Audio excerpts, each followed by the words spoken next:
everyone. Here's what's bothering me today. You're not going to see what we just talked about, but it was very funny. And speaking of funny things, we are here with a very entertaining Twitch streamer named Camazotz. So, Camazotz, tell us a little bit about who you are and what you do. Hey, ¿qué onda, compañeros? I am Camazotz. You can call me Zotz. I'm okay with Zotz. I'm onlyZotz now on Twitch. I remember, yes. Twitch.tv/onlyZotz is where you can find me.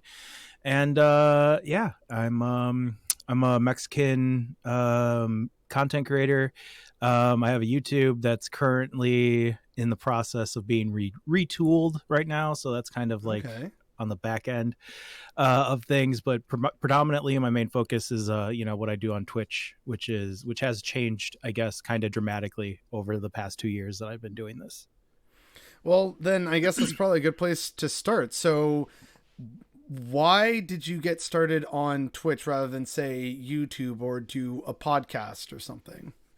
No, I actually did get started on YouTube first, and it's actually kind of like really, really. So I got started streaming because like I got tired of. I started doing this whole thing online because I got tired of feeling fucking helpless. Like I had joined my local branch of the IWW, and we would do like petitions and pickets, and we would help out with stuff, and we would, participate in like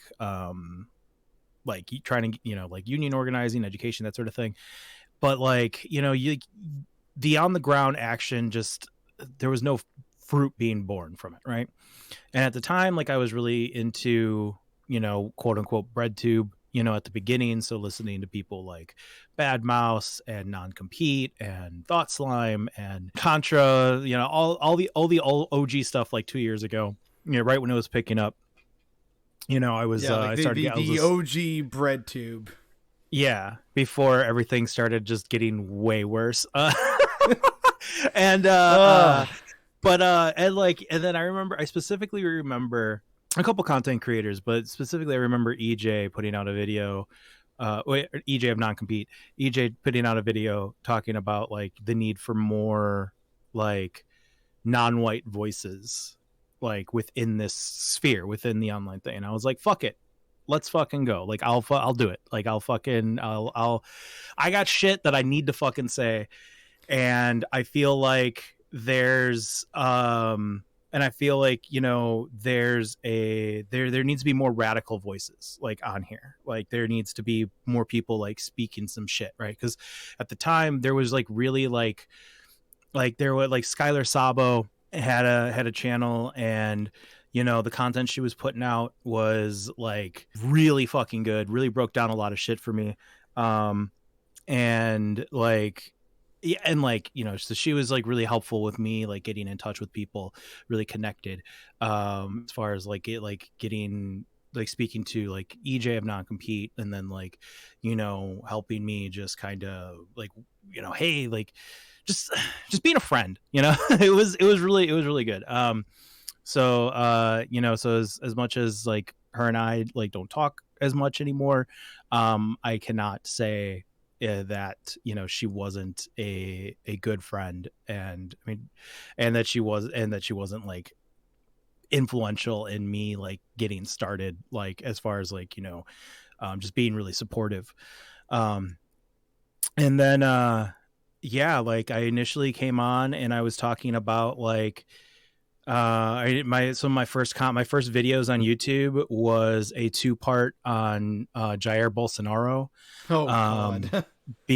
This was like back, like I put out my video on Jair Bolsonaro, and then like a couple like and then like just coincidentally like within the same like week or month or whatever that I had put it out, like it was Michael from the guy that had passed on, what's his name, Michael Brooks from the Majority Report. Michael Brooks had recently that like started getting talking about Jair Bolsonaro and like the Lula stuff and everything like that. And yeah, that was a fucking saga. Jeez. So like, and I was like, I was like, hell yeah! Like now my video, people might actually watch this now because because Michael Brooks fucking is talking about this now. People might actually want to do this because when I first started, what I wanted to do is really talk about and focus on you know issues pertaining south of the United States border, the so-called United States, I guess, as I say now. Because they're just as much as people were oh, read theory and look at what what China's doing, or look at what what's going on over here or over there, nobody's really paying attention to the atrocities and the struggles here on Turtle Island and in Central and South America. It's just they're just for whatever fucking reason, it's just more people know about, more white Western leftists know more about the struggles of Uyghur Muslims in China to the amount that they can have solid 2.5-3 hour fucking arguments and discussions on that topic, but they can't talk or articulate about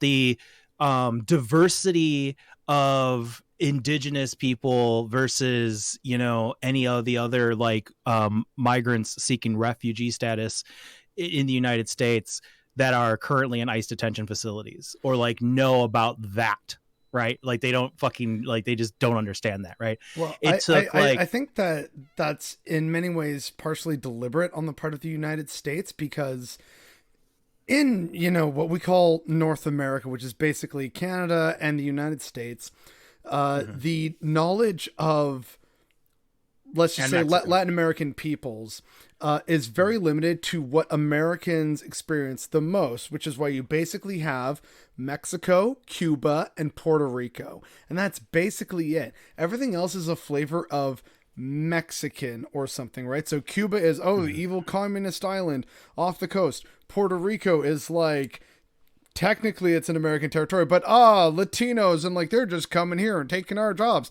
That's bad. And Mexico, it's the same thing, but that's, it's right on the southern border, which is why we need the big, beautiful wall. And so when your only knowledge of the sheer diversity that is everywhere south of the Gulf of Mexico, that really colors a people. And so they just kind of think, this is all I kind of grew up knowing about and hearing about. So that's all they kind of know or think about. And the only things they're thinking about are, quite frankly, stereotypes that we all unfortunately grew up with.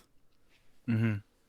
Yeah. And to me, that was really frustrating, is it's Same. People, and also around that time, that's when Emma DeRudy, or if people Google that name, I don't think it'll actually come up, but Willem von Spronsen had sacrificed themselves and attacked an ICE detention facility, and was murdered by the police. I remember that story, yeah.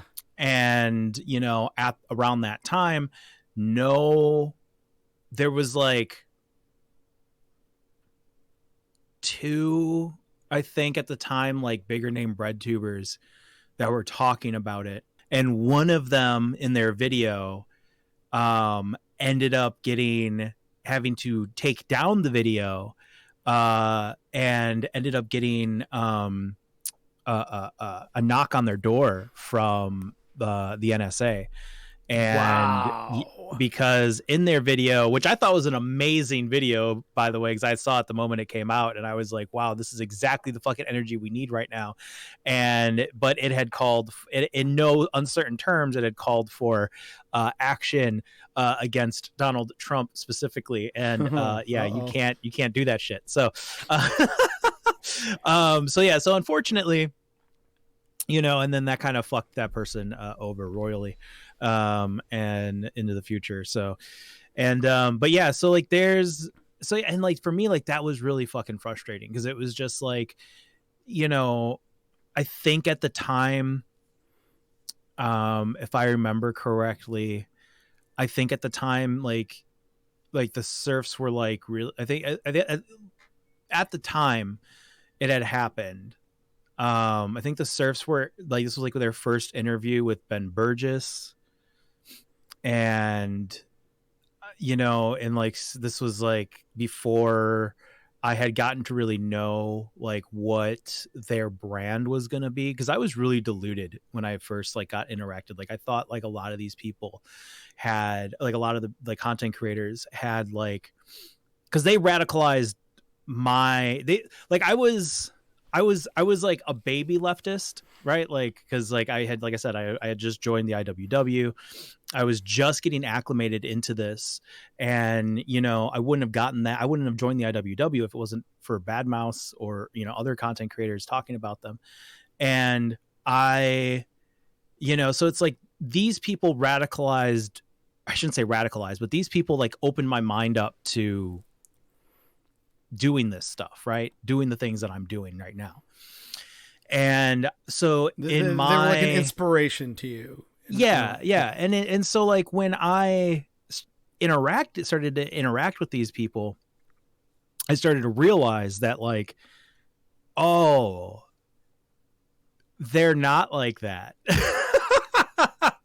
Like it's just like, oh, I'm projecting what I want onto this person who's never, who's probably just never fucking like thought about this shit, doesn't even know about this shit, right? Like is as uneducated as everyone else is on this shit. And so it was like, so it's like, like what's their connection to this, to the things that I'm concerned about. I just, but that's the issue with being with like parasocial relationships, right? Like you don't like, like you think that, the person who you've never met, they don't know who the fuck you are, but like, because you've engaged that's a with whole their different shit so kettle much. of fish, man. Like, yeah. And so like, that's like, so like I learned the hard way, like frustratingly, that where it was just like, okay. And then like, where I was like, okay, these people are just regular fucking people, and they're just putting out a message.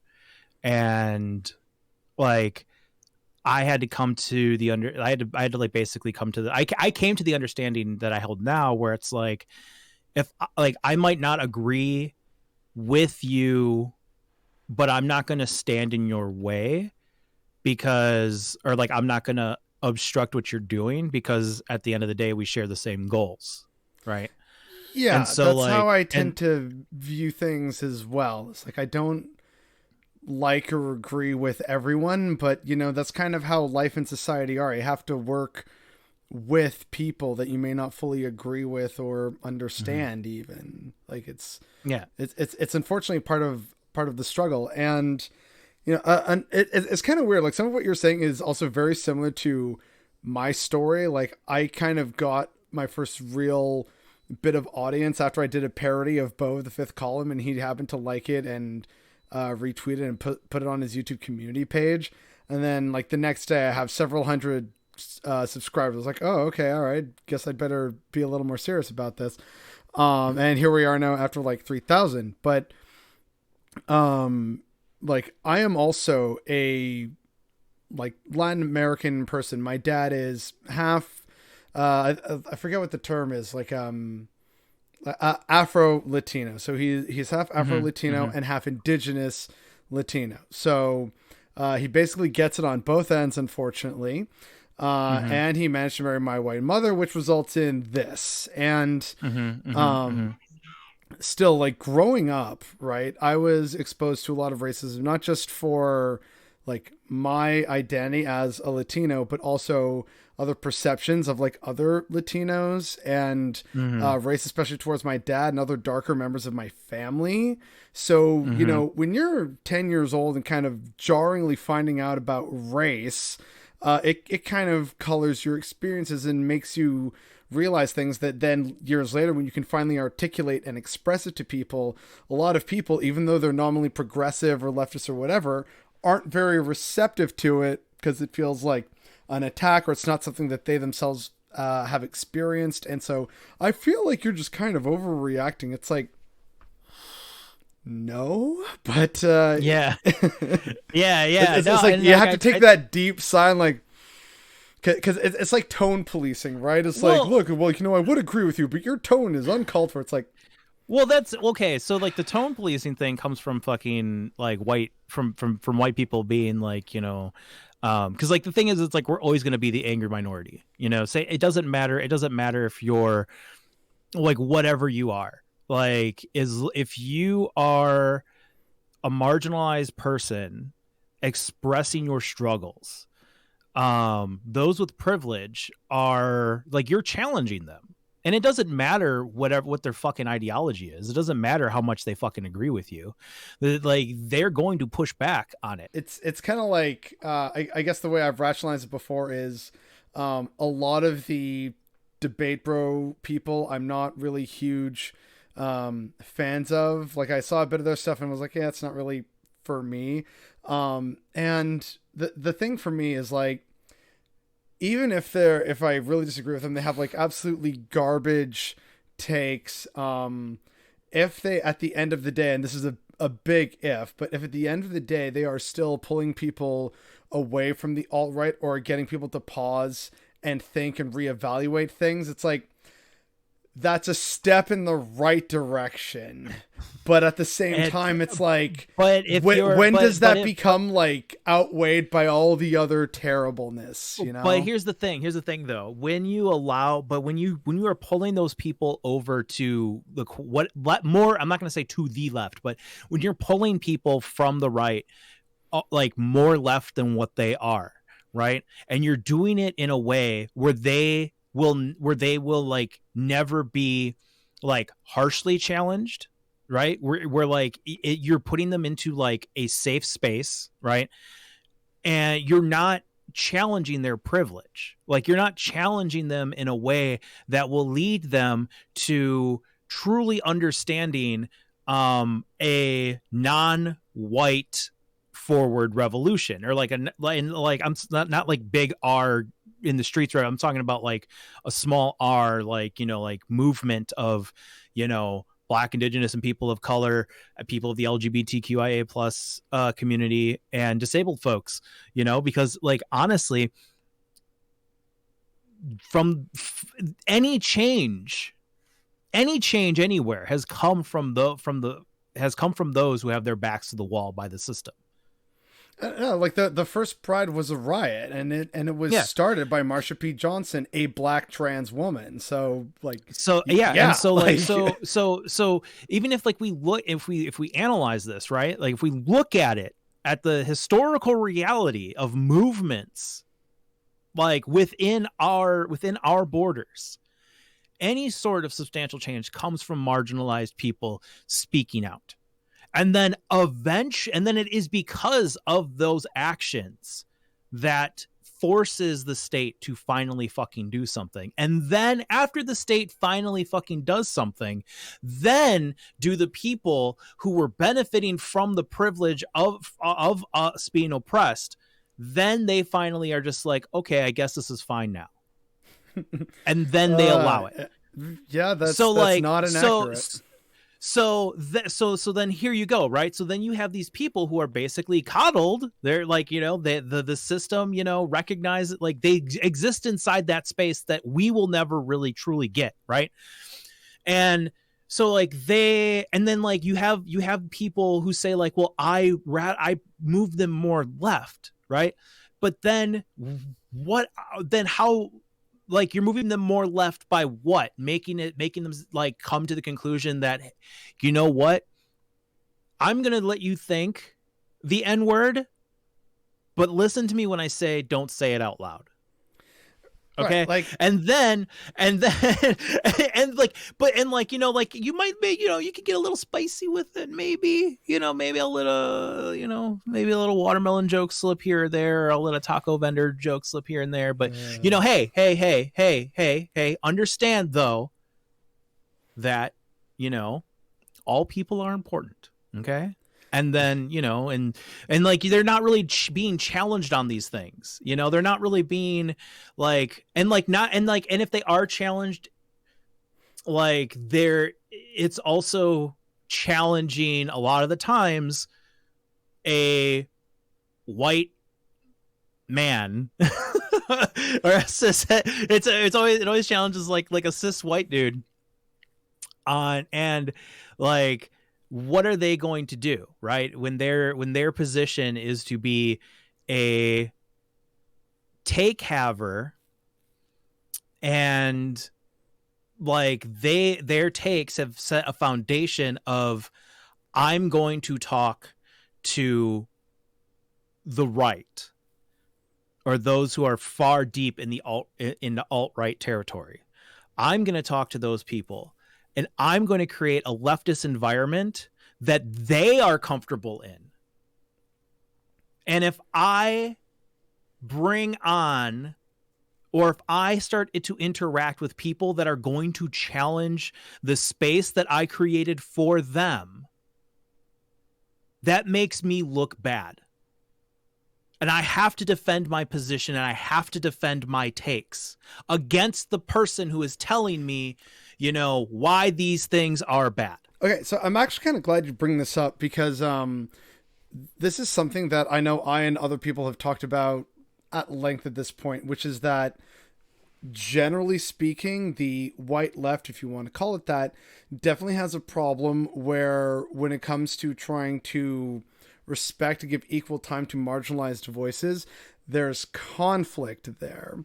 And I'm really glad you used the term safe space for like right-wing people being pulled left, because I do find that in general, it does feel like I'm still not sure how to fully articulate it. So bear with me, but it does kind of feel like, for a lot of these people and trying to create those safe spaces, it is about preventing any sense of white guilt. It's like, oh, no, we can't have any of that. Like, that's the big no word. And we can't have people feeling that, even though, like you said, at the slightest criticism, it'll be, well, like, oh, that's it, I'm done with the movement, I'm going back to the right. Or, oh, well, no, it's like the tone police thing. It's like, we're literally not saying that it's, bad to be white or that you're an evil person. It's just, wake up and realize that there is still a lot more work to do.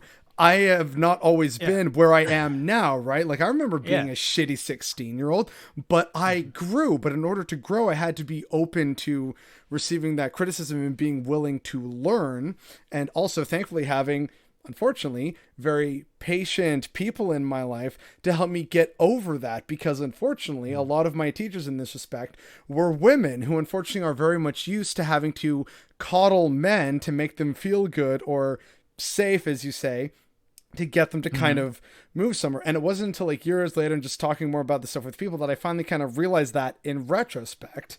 And so, yeah, I think that's a very valid criticism in terms of, sure, they're quote unquote pulling people away from the right, but then how far does that go? Is it fully meaningful? Like, there is a whole conversation there. And like, for example, here in Canada, I've been having this conversation for fucking sorry to rehash it, but like, no, I've been, but no, it deserves to be talked, because it's like, it's still not done. Like, I remember like last year, a bunch of us basically talking about like, talking about like tenets of critical race theory and like why it's important that leftists need to know. And then like, we were told, like, I literally had a Twitch emote that got yeeted by Twitch because it got reported by a bunch of fucking white people. That was a jar of mayonnaise crying in front of a book of critical race theory. That was my emote. And like, and it ended up getting reported. That's and then amazing. Like, it got reported for being political. Okay. And, #hate crime.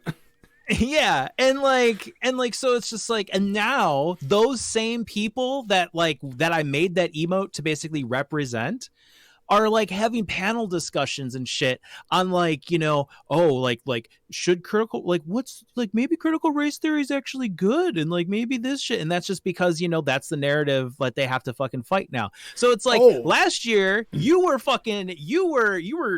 doing everything in your power to fucking argue out of having to engage with this topic. And now that it's become the fucking like banning or rally cry for fucking conservatives and alt-right, from the alt-right narrative, to start doing whatever the fuck they want. Like, now you have to fight against it, but you still don't want to listen to the people or engage with the people who were trying to talk to you about this shit last year. You know what I mean? Yeah, I do, but this actually brings me. It reminds me of something that I forgot to mention earlier to tie in with a lot of what you've been saying. Is I find like we've been having our own kind of reckoning with that up here recently with the crimes against indigenous people in the Wet'suwet'en Yintah in BC, and like just seeing what's supposed to be the like Progressive Values Party, the NDP, just very much fall flat on its face in terms of condemning this and the actions of its provincial counterpart. And so a lot of people are kind of having that, oh, so it's all just neoliberalism. And I'm kind of like, yeah, but like the thing is that with regards to, I find personally, a lot of the debate and panels and everything, and just the talk around American politics and leftism in general, is that it's like politics is a fucking spectator sport and a game. And so everyone's trying to just get points against people. It's not about actually moving things forward and winning in any real sense of community. It's about points. Well, yeah, it's about creating a brand, right? That's all it is. It's creating, yeah, it's participating. And like the thing is you'll see it, and God forbid you criticize somebody for creating for getting the bag, right? To use that phrase. God forbid you criticize for anyone getting the bag. And because like then you're just against them, like, oh well, we live in a society and people got to pay bills and people got to eat and blah blah blah. And it's like, yeah, no, I understand that, right? But like last week this motherfucker was sitting here saying, the last week this motherfucker was sitting here saying like, trans people need to or trans people need to be heard above all else. And, to what extent that, trans rights have to be recognized by the state, is up for them to determine, right? Like whatever means that they decide to take, that's up for them to determine and for us to support them, right? But then this week, you're sitting there talking about, oh, maybe kink at Pride is too much. You know what I'm saying? Oh, and it's just like, and so it's like, and so it's like, and then it's just kind of like, well, what the fuck what are your principles? And then it's like, oh, your principles are to whatever you're getting money for. And like you are, and that's the other thing that I kind of like, one of the reasons like why I kind of like distance myself from the political Twitch. There are still people who I fuck with, but like, a lot of other people who I just don't fuck with anymore. And it's because that they use progressive messaging to build their brand. And yes, they are, yes, there are people who will go on and explain, the real definition or, whatever of like communism or socialism to like, to normal people who are, people who aren't familiar with these things. Right. I love how you almost said normies, but decided to correct yourself. It's okay. You're allowed to say that here, man. These people who like, who are coming in from the outside, people who like, who might have come in to watch the spectacle of AOC play games with Hassan and like other people. Right. And then, and then they're like, oh, okay. Like, and then they engage with like the fucking Twitch community and they trickle out into like the more like PC, more brand friendly, more liberal friendly spaces, or even like more centrist friendly spaces. And, and it's okay. Diversity of tactics and all that shit. Right. But, actually, that reminds me of something that I'd like to come back to, but please continue. Yeah. But like, so like diversity and tactics and everything like that. Right. But in the same way that we're looking at, like the debate bros who sit there and pride themselves on, I'm bringing I'm bringing former neo-Nazis over to the closer to the left. Okay. I'm opening their fucking minds. Right. And then they just become this fucking waiting room for white supremacy to, like, I don't know, eventually dissolve itself, even though you're not challenging their white supremacy in any meaningful way, because you can't even allow the concept of whiteness bad to even like enter into the discussion. Because like you had said earlier, like, oh, like, I'm not trying to say that, you know, like white people are bad. And I say that on my stream all the fucking time. White people are bad. Stop being fucking white. I fucking like, because like, here's the thing. And let me explain to this. And I spoke to this about to Bad Bunny. Because I was like, you know, like, because like that sounds scary to a bunch of motherfuckers who live within the system that we live in, especially here in the imperial core. And also with relatives who probably believe in the Great Replacement theory. Yeah. and the thing is, it's like, so like, but like, here's the thing, right? Whiteness is a social construct, and it is one of the main pillars in capitalism. And if we are all anti-capitalist, we have to fucking destroy the pillar of whiteness. And how do you do that?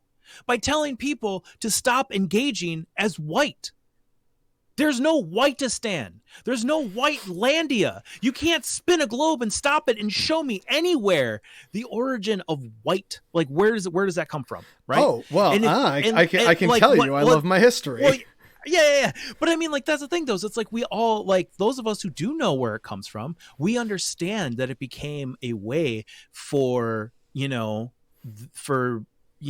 people for the state, like people with money, whatever you want to call it, those at the top, to, you know, separate people, you know, to slowly start to fucking like divide, you know, the working class, you know, because like, once again, as much as white supremacists like to say, you know, like the Irish were slavery too, and it's like, okay, calm, fucking chill, okay, like, you know, don't get your fucking lederhosen like up your ass. Like, calm down. Oh, that's German. You know, come on, man, get your white people right. Oh, yeah, that's right. Fine, my bad. No, the Germans are right. You're right. But like that was actually one of like my earliest videos where I was talking, because of course it came up in the discourse one day of, oh, well, how come black people are allowed black pride and white people aren't allowed white pride? And I'm like, so the main fucking reason why it's not the same is black people had to forge an identity out of blackness when they were stolen from various different corners of West Africa and brought to America and enslaved and shipped around and forced to breed with each other.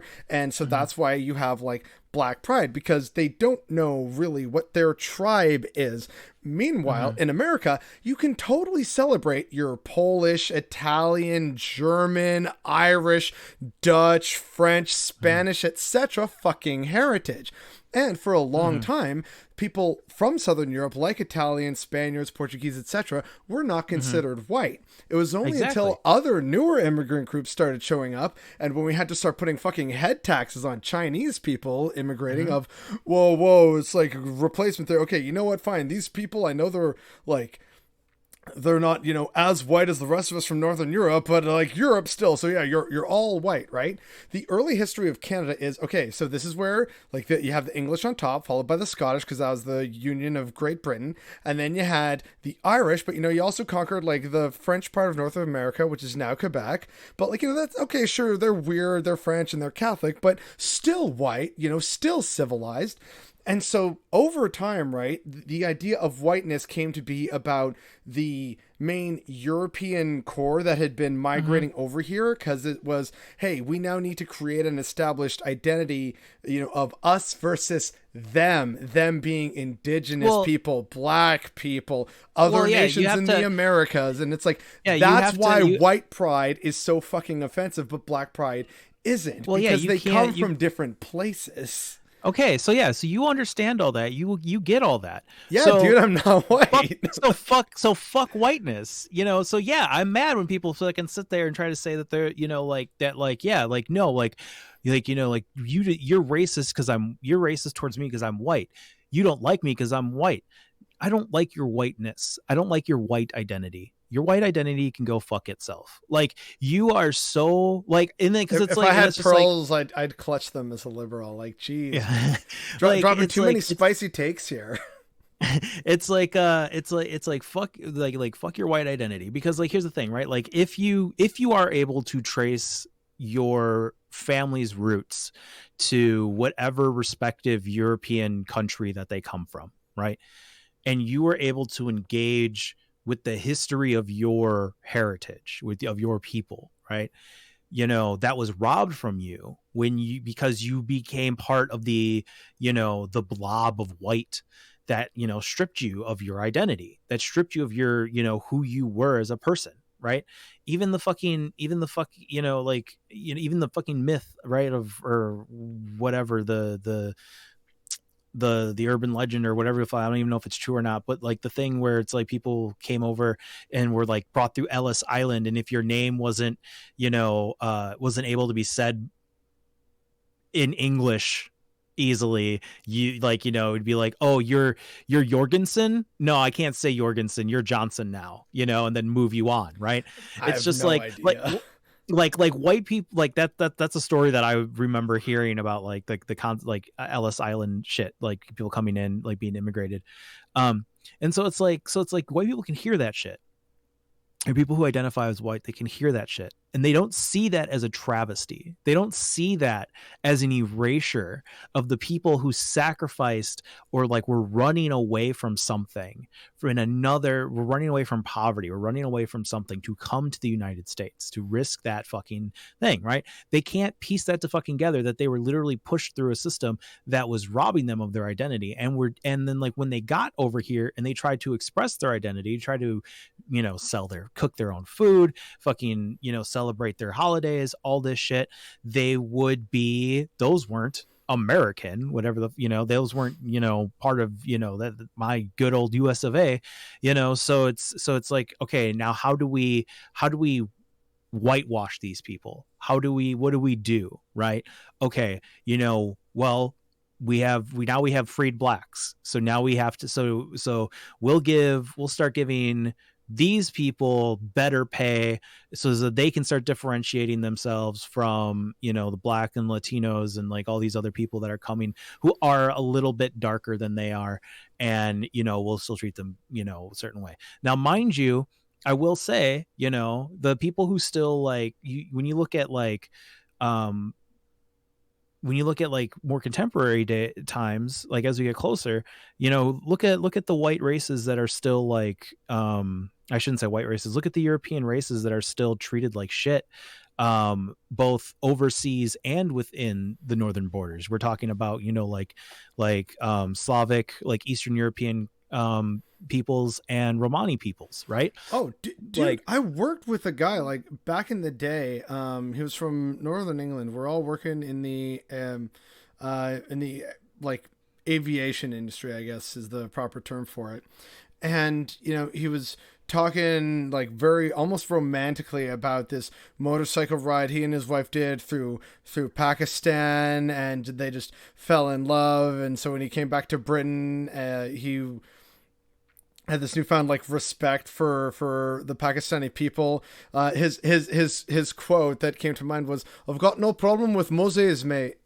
And I remember thinking like, okay, like that's cool, I guess, whatever. And then like 2 weeks later, it was announced that Romania was joining the European Union. And so that meant that all these Romanians could be like now freedom of movement throughout the European Union. And he just said like, fucking Romania is going to come and ruin fucking everything. I was like, what? Yeah. And another woman I met when I was living in Spain, she was there with her Syrian German boyfriend, and there was like a Sri Lankan Finnish guy / American guy. So it's like us, and then there's me, the Canadian Latino. So it's like these 3 brown guys and this 1 white girl. But she said, "Well, I'm also non-white. I'm part Romanian." I'm like in my head, I'm just like, I can hear the gears turning of like, did I hear this woman correctly that she's not white because she's part Romanian? And so that's just like you said before, it touches on that construct of whiteness and what I said earlier about how a lot of people from Southern Europe weren't considered white for the longest time until it became convenient or necessary to preserve the idea of whiteness because of immigration.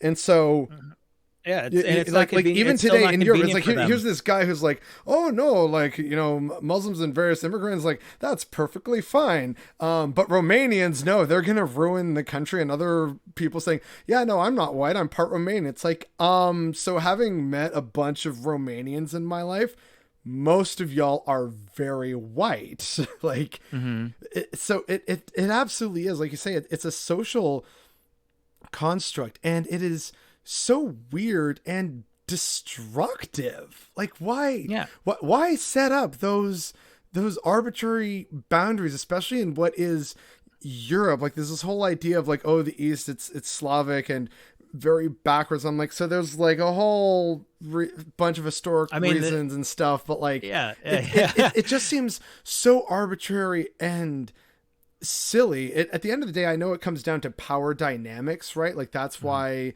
you know, the British and their colonization of North America, it's like, this is why we're at the top and the rest of you fucking suck. Even if you're other, you know, Europeans, you are clearly inferior to us, but you seem relatively civilized, so like, that's fine. You know, great power status, we got the empires around the world, okay, you've earned my begrudging respect. Like, it is so weird. And only do we finally see the like rise of what could be called whiteness in the modern era after they realize, oh wait, no, this imperialism thing is actually kind of coming back to bite us in the ass, and they don't like that.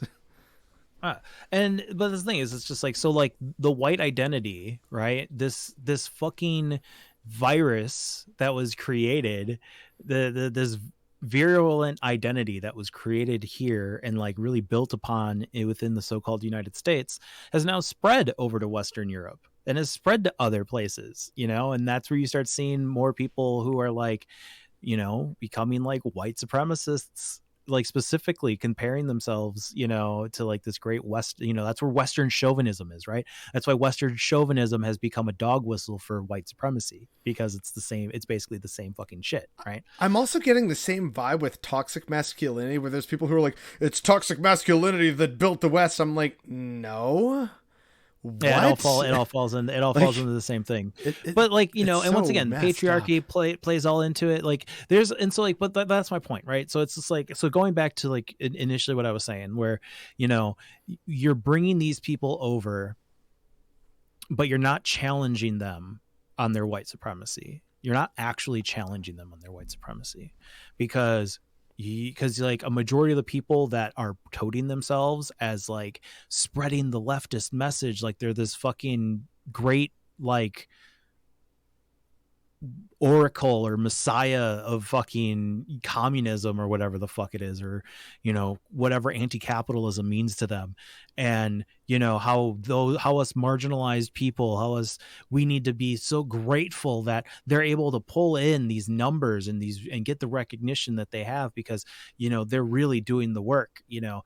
But in the same time, it's just like, you're not allowing us to then enter into your space with the same amount of, you know, I guess safety that you allow these people in too. Because it's like, okay, you've brought them in, now let me fucking tell them about, you know, hey, not identifying as white anymore. But it's like, and like getting in touch with like who they really are, and like what makes them important, and like what makes their history important against. And then they start realizing how like they are conquered peoples too. They are part of the meat grinder of imperialism and colonialism that has gone through, because there are still indigenous people within Europe. Like there are like indigenous Russians, there are indigenous like Finnish people, you know, there are people the Sami across like northern Scandinavia. They're across, I think, like Finland, Norway, Sweden, and like even part of Russia up at the very top there. Yeah, they chase reindeer, like they hunt reindeer, you know what I mean? Like it's like, and like they travel like that way, and they are looked down upon. They have pejorative terms over there against them. Like they are seen as being quote unquote backwards, you know? And so it's like, And it's like these the people over here in the Imperial Core, they're missing that. They don't, I don't know what can be said to them that hasn't already been said, that just isn't clicking for them to just be like, oh wow, I'm doing more harm than good. Like I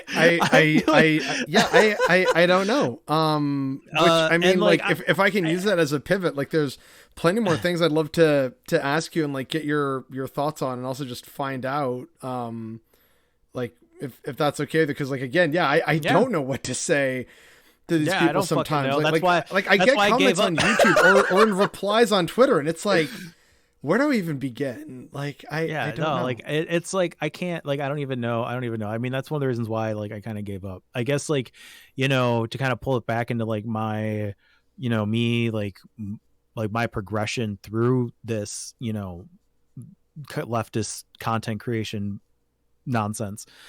I started, like one of my main things in the beginning was like, okay, I'm not hearing the things that I think that need to be heard. I'm not seeing the content that I feel like is actually getting people over that line to actually start making material changes around them. Right.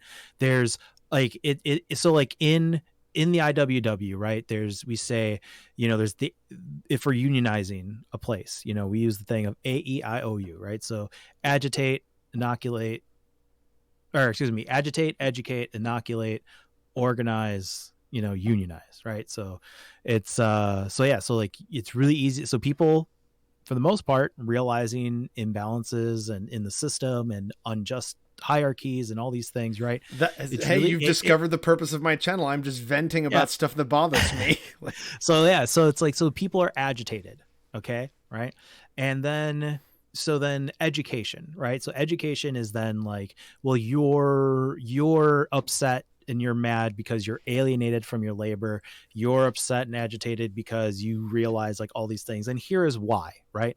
And so that's where you start seeing, then that's where the good work comes in from people like, Mildred and EJ and Luna, and hell, even ContraPoints back in the day, and PhilosophyTube, and like all these people who were like really like putting in, complex ideas to like make a starting point for people to dive into it more as they get it, for people who want to be more like people who want to take the next step and sort of figure out where to go from the starting point.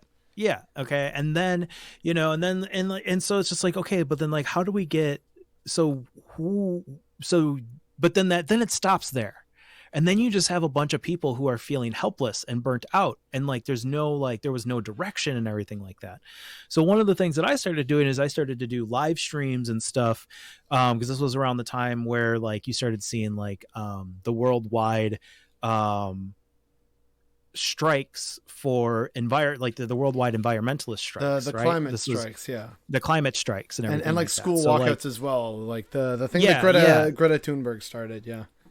So then I was doing live streams and stuff like that, and answering questions and sending people links to like get and I was doing these on YouTube. I wasn't even on Twitch yet, and I was doing these things where people were I was like, here's the map, here's the website, here's everything that you need to know. If you don't want to do the work, I'll fucking do the work for you. Here's my email, I will fucking find you your local whatever the fuck, get there and start networking with people.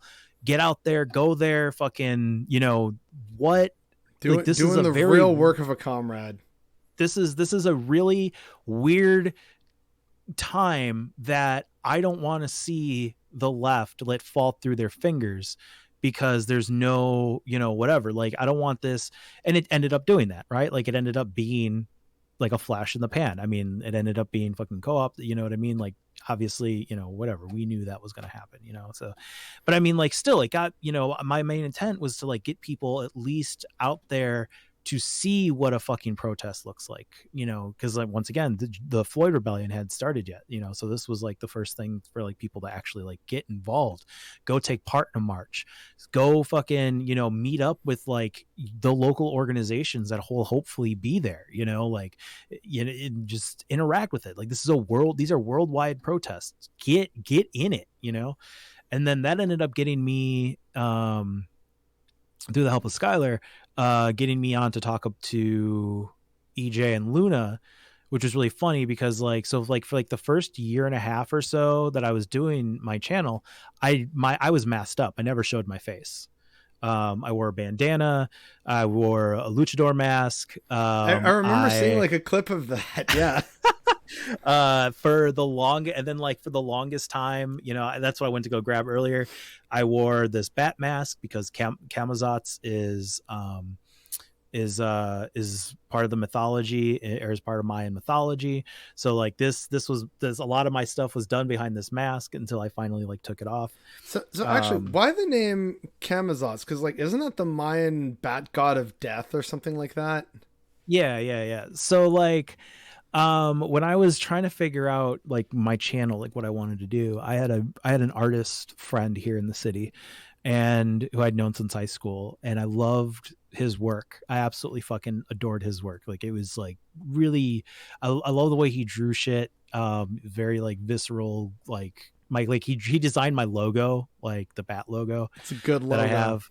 And yeah, and like, you know, and designed my rant Sona, not my first Sona, my rant Sona. Actually, sorry, I have to tell you. I saw the comment. Okay. I saw the comment. Okay, you know, so for those that are aware, there was a comment on a video where like I was shouting out like a tweet or like a little clip of a stream that you had done. I was like, yeah, no, he's absolutely right here. And by the way, go, you know, follow and subscribe to Camazotz. And someone said Camazotz is a fur, and I'm like, okay, and like. It's a meme, okay? I'm assuming it's somebody in my community that like or like my community adjacent, that like, you know, it's that's the thing. So wait, no, we can do a poll, official poll for this video. What is Camazotz's true fursona? Is it the bat god or is it Bulbasaur? Oh god damn it! Oh, the evil you've wrought now. But yeah, so like I covered my face. No, you're fine. I'm all good. I'm all good with it. It's but no, like that's that, you know. So it's like I wore the mask and didn't show myself because I, at the time too, I was trying to organize my place of employment, and I didn't want, you know, to have that come back and bite you. Yeah. I wanted plausible deniability that it wasn't me, you know, that because it's like, that person's masked up. Like, you can't tell if that's me or not. I don't care if it sounds like me. You can't say that that's me, you know?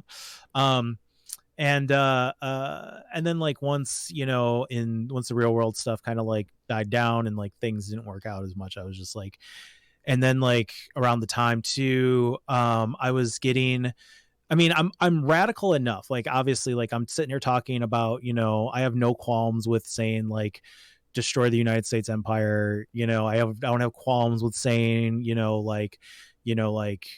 destroy whiteness, you know, anything like that.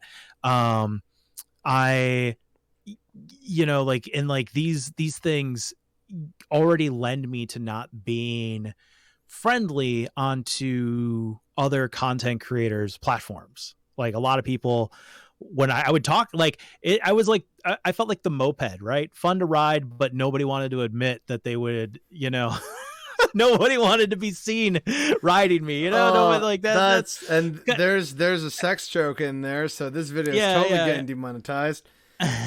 And so like so in order for me to like kind of like expand the messaging of what I wanted to talk about, and like, because I really felt like, you know, more like people really needed to like really understand, because like around the time, this is also around the time when like Chile was going through its big general strike to like renegotiate its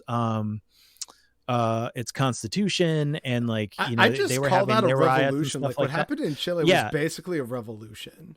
for the most part, yeah, no, I agree with you there. This was around the time when, Bolivia, and like I was covering all of these things, and I really wanted to be able to talk about them. So I wanted to be taken, I guess more seriously. I mean, as seriously as I can, being surrounded by Bulbasaurs. But I mean, like, it's like, but it's like so I took the mask off. Like, it was like, I'm like, so that I can actually be like more interactive with people, so People that I would can feel actually more of a connection, even if it's just a parasocial one. yeah, exactly. And like, not even that, just like other content creators, like being able to like being like, okay, let's have this person on, and then it's just like I come on and I'm wearing this fucking like, this bat mask, which I mean, I dig it. I didn't get rid of it. It hangs, it sits on the shelf behind me. But before all that, sorry, I'm jumping around.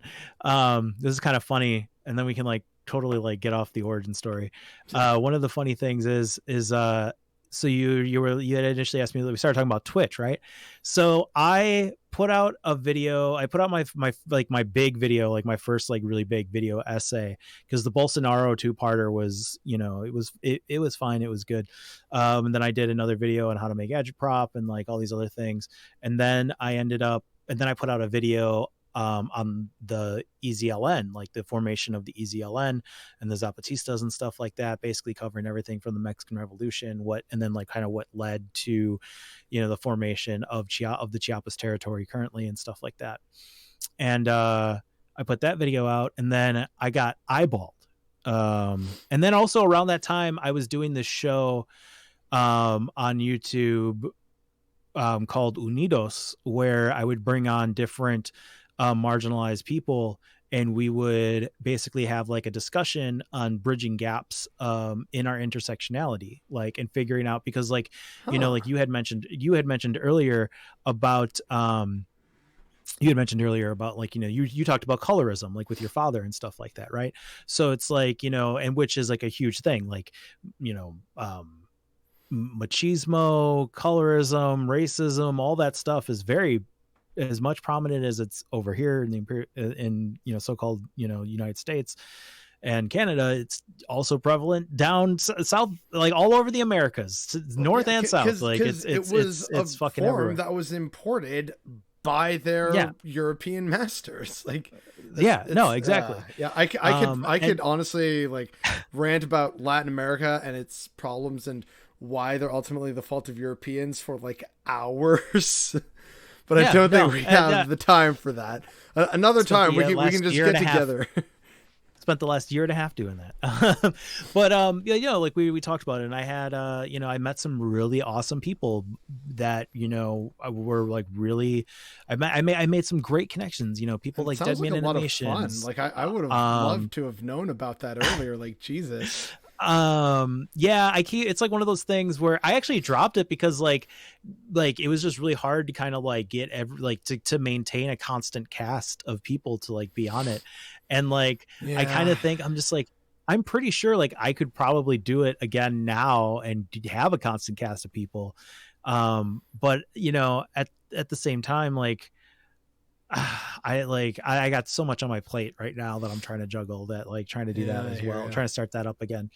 But yeah, like, so Nidos was cool. We had people like young Simba on there, Jet Cloud, fucking Saber, Deadman Animations, Joey, or Neo Puta, or what, or Neo Duenden, or whatever he goes by now on Twitter.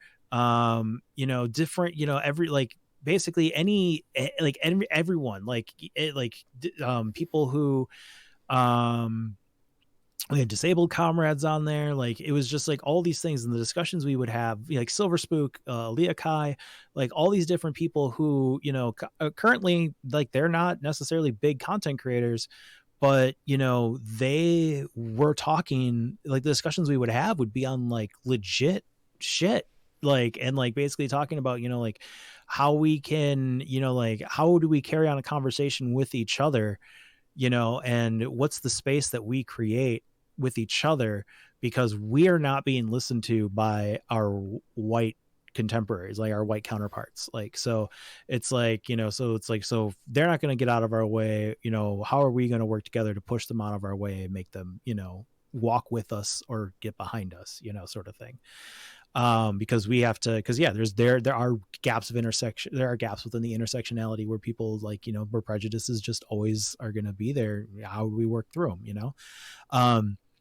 and then, I did Unidos, and then, I got eyeball zoned, and, I went from, like a couple hundred, people to 3,000 or close to 3,000 people or whatever. And I was just like, in a fucking like over a weekend, and I was like I'm sitting, all of a sudden it's like, oh, things are kind of more serious now. I was just like, holy shit, like what the fuck happened? And then like and then like it was like funny because like I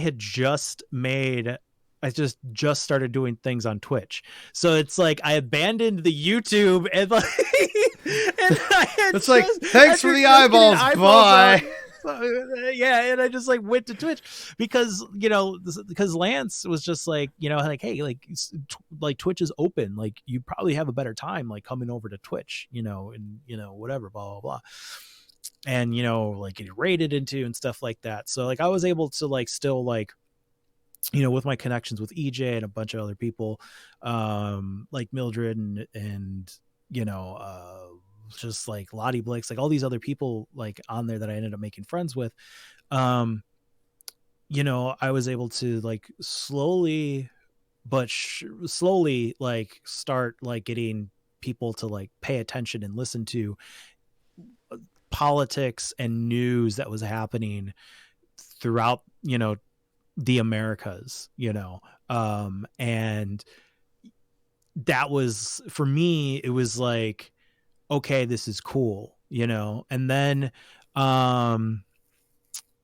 things just kind of, and then like like the Floyd rebellion happened, like the Floyd rebellion happened, and I thought like it was like, like this is gonna be like, this is a huge fucking turning point for us, like as leftists. Like this is something like this proves literally everything that like that myself and other people have been saying, since we came into this space, where it's just like the revolution is going to come from, or is going to be led by people of color, Black people, right?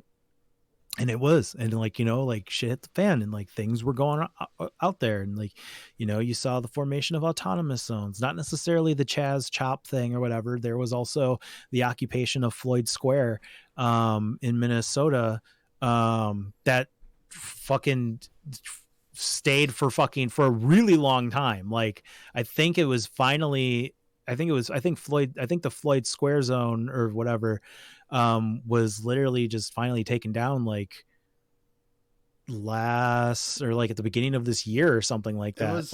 I feel like it was in like spring or summer, just a few months ago, actually.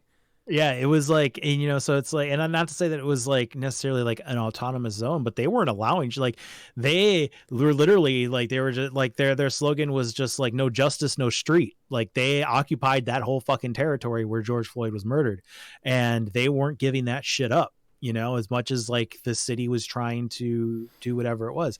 But I mean, like, well, actually, on that note, another positive thing to come out of Minneapolis was like, even though it was arguably ground zero of the Black Lives Matter movement, and the city initially was like, oh yeah, no, we're going to charge these guys and we're totally going to defund the police. Citizens there have been very disappointed with the reforms that have happened, which have basically been non-existent. But in response to that, it's been the kind of, all right, well then fuck it, we'll do it ourselves. Like that kind of Thanos at the end of like, all right, if you want something done right, you got to do it yourself. So what a lot of people in Minneapolis have been doing now is they're building community safety networks where they're calling each other instead of the police, ultimately attempting to try and make police useless and a redundancy. Yeah. And I'm like, fuck yeah, I'm here for it. Yeah, no, like one of the things that I would talk about too is like establishing a neighborhood watch, and not in like the fucking like psyop fucking, nosy neighbor type, shit. Like, get the shotgun. I was like, what you doing here, boy? Like, not that crap. Like, no, not that type of shit, but like, just being able to like, but just once again, talking to your neighbors, like on your block and your community, like, so that, like if something happens, you can go to them, and they know, like, like if your house is on fire, right, like you can, like, your kids can know that they can go across the street, and they can just go over to your neighbor's house. Like they just, like, they know exactly who they can go to, like it. Or if like or if you notice that that somebody who doesn't live on your block is peeking through the side of your neighbor's house, you know, and you can text them and just be like, hey, do you have like an electrician coming today? Do you have whatever? No? Okay, well, there's somebody looking in your windows. Let me go talk to them or whatever, right? And this, like, knowing and having the safety to know that, like, that shit is going to be taken care of. That's the type of shit that's the dual power structures that we need to be creating everywhere. And so, like, yeah, so I mean, like, that's the type of shit that, like, I'm still about that. That's more towards like what I'm actually gearing my channel now to, or towards now. Like so like I said, like I stopped doing Twitch politics, which means that I don't interact with people who circle themselves around the debatosphere. Like, I'm not going to drop names because I know you want to reach out to people, but like there's people out there. The goal is like, look, we all ultimately, like you said near the beginning, we ultimately want the same things, which is a better, more fair, more egalitarian society, diversity of tactics. Like I know there's some nuance with that, of course, but like, I'm just saying, me personally, there's a couple people who I would piss on their sneakers before I said hello to them. But like, that's a great term. I've never heard that before. Is that a Midwestern thing? I don't fucking know. I just don't want to be the typical, like, this anarchist always resorting to violence, that is, it's comical, it's like, oh, look, we're either anarchists who don't know what we're doing, or we're simultaneously the most destructive terrorists that the world has ever seen. It's like, yeah, that's right. Which is it? Yeah. So so the best thing I could say is it's just like I don't interact. I try my best not to, like, at least like start like, or like inviting those people that do, like, into my community, like, anymore. So like I've cut ties or cut interactions with like a lot of people, and it has financial, or I shouldn't say financial, well, financially, yeah, like financially, both, or how do I say this? Because like, so the social capital, right, that I benefited from has hurt, and the financial capital that I had through that, right, also hurt. But I have a full-time job outside of this, so it's like for me, the Twitch checks and everything like that, and like the small donos here and there weren't really like it like they weren't paying my bills or whatever, right? Yeah, it was like I was doing this for the messaging anyways, and I'm going to do, so what do I want to do if I don't want to interact with Twitch politics, but I don't want to stop being political, and I just don't want to stop being radical, right? So it's like I still have homies that I hang out with. I still will still cover fucking news from the global South. I will still talk about. I appreciate. Not enough people do that, so thank you for doing that. I do, I will, like, my biggest fucking, the biggest bug up my ass right now is Colombia. Like, I really wish people would fucking talk more about Colombia. I talked about it for a while, but it was like people stopped watching after a while. Like, God damn it. Yeah. No, it's really fucking frustrating. Yeah, it is. And yeah, so it's just like, my channel now is I've taken all the revenue that I get through Twitch now, all the bits, donos, subscriptions, all that shit, all revenue generated from Twitch now goes into a separate account. And I use it now towards buying food and packaging to feed the houseless and food insecure in my immediate community. And I'm doing that through, I've set realistic goals for myself, because I'm just basically doing it out of my kitchen. On my streams that I have going, like I've been doing streams, where I'm cooking, we do food prep, and then the next day we do like actually like putting it all together. We actually 2 weeks ago, I did my first food distribution. The week before before the United States, Thanksgiving. Yeah, ours was back in I did October. yeah, we did I did a food distro, where, I had another fellow wobbly, come in and help me package and make sandwiches and, do all that other stuff. And then, all on stream, we did it all on stream. And like, that's basically what I'm doing. And then like, if I'm not in the kitchen, I'm doing whatever the fuck I want to do on my channel, It's like if I important want to to have fucking play fun. games. Yeah, if I want to play games, or I want to, talk about, if I want to watch some random fucking video, if I want to watch anime now and just like do whatever, like that's what I'm gonna do. But I'm just gonna save it for the work that I need to do, for the real work, because it's like, I'm tired of fucking like trying to educate people who don't give a fuck, and who are just going to use me as a stepping stone, or use the people who I connect them with to basically step off their faces so that they can constantly build their brand higher and higher, so that they can continually make profit and off of them. I don't want to see my friends hurt. I don't want to see my connections being exploited. We shouldn't be exploiting each other. We should be working together. And That's a good message.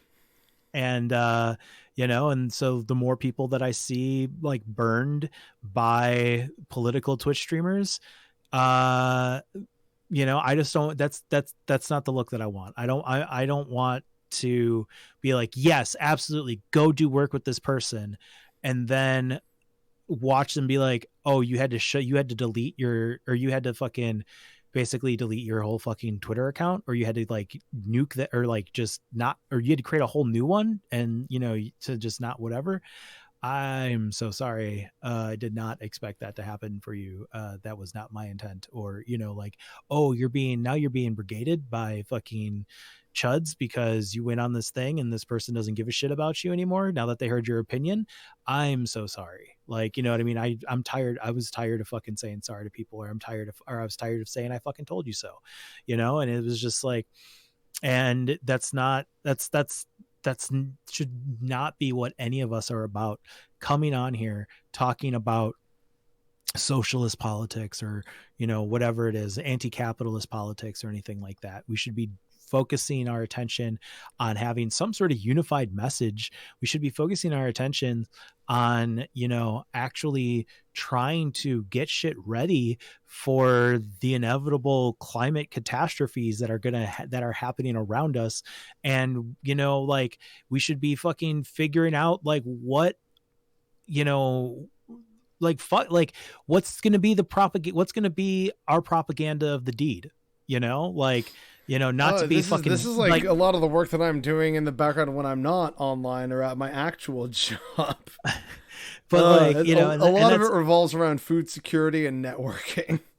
Yeah, and like that's my thing, is it's just like, like, so like for me, like so like when I would do, so like my fundraisers, right? Like the fundraisers that I would do on my streams, which were never for. Yeah, I do want to talk about that shortly. But sorry, please continue. No. So the fundraisers I would do for my streams would be for smaller local orgs. Like even before I stopped doing before I started interacting with Twitch politics, I was doing, like, I wouldn't do massive fucking like, like things for like Tiltify, or major big charity organizations, NGO type shit. Like I wouldn't do that, because like, in my opinion, my thing is, it's like, if I'm about talking about creating dual power structures, if that's my messaging, if my messaging is establishing the framework in your own area around you, because the only way that we can truly challenge or allow breathing room for the rest of the world to take position against the imperial core is by frustrating from within it how am I going to do that? Am I going to be doing that by fucking fundraising for some faceless company who, like, I don't know what they're doing with the money, or like, you know, whatever it is, or or like, would it be better to use my platform to do for stuff where like I can actually see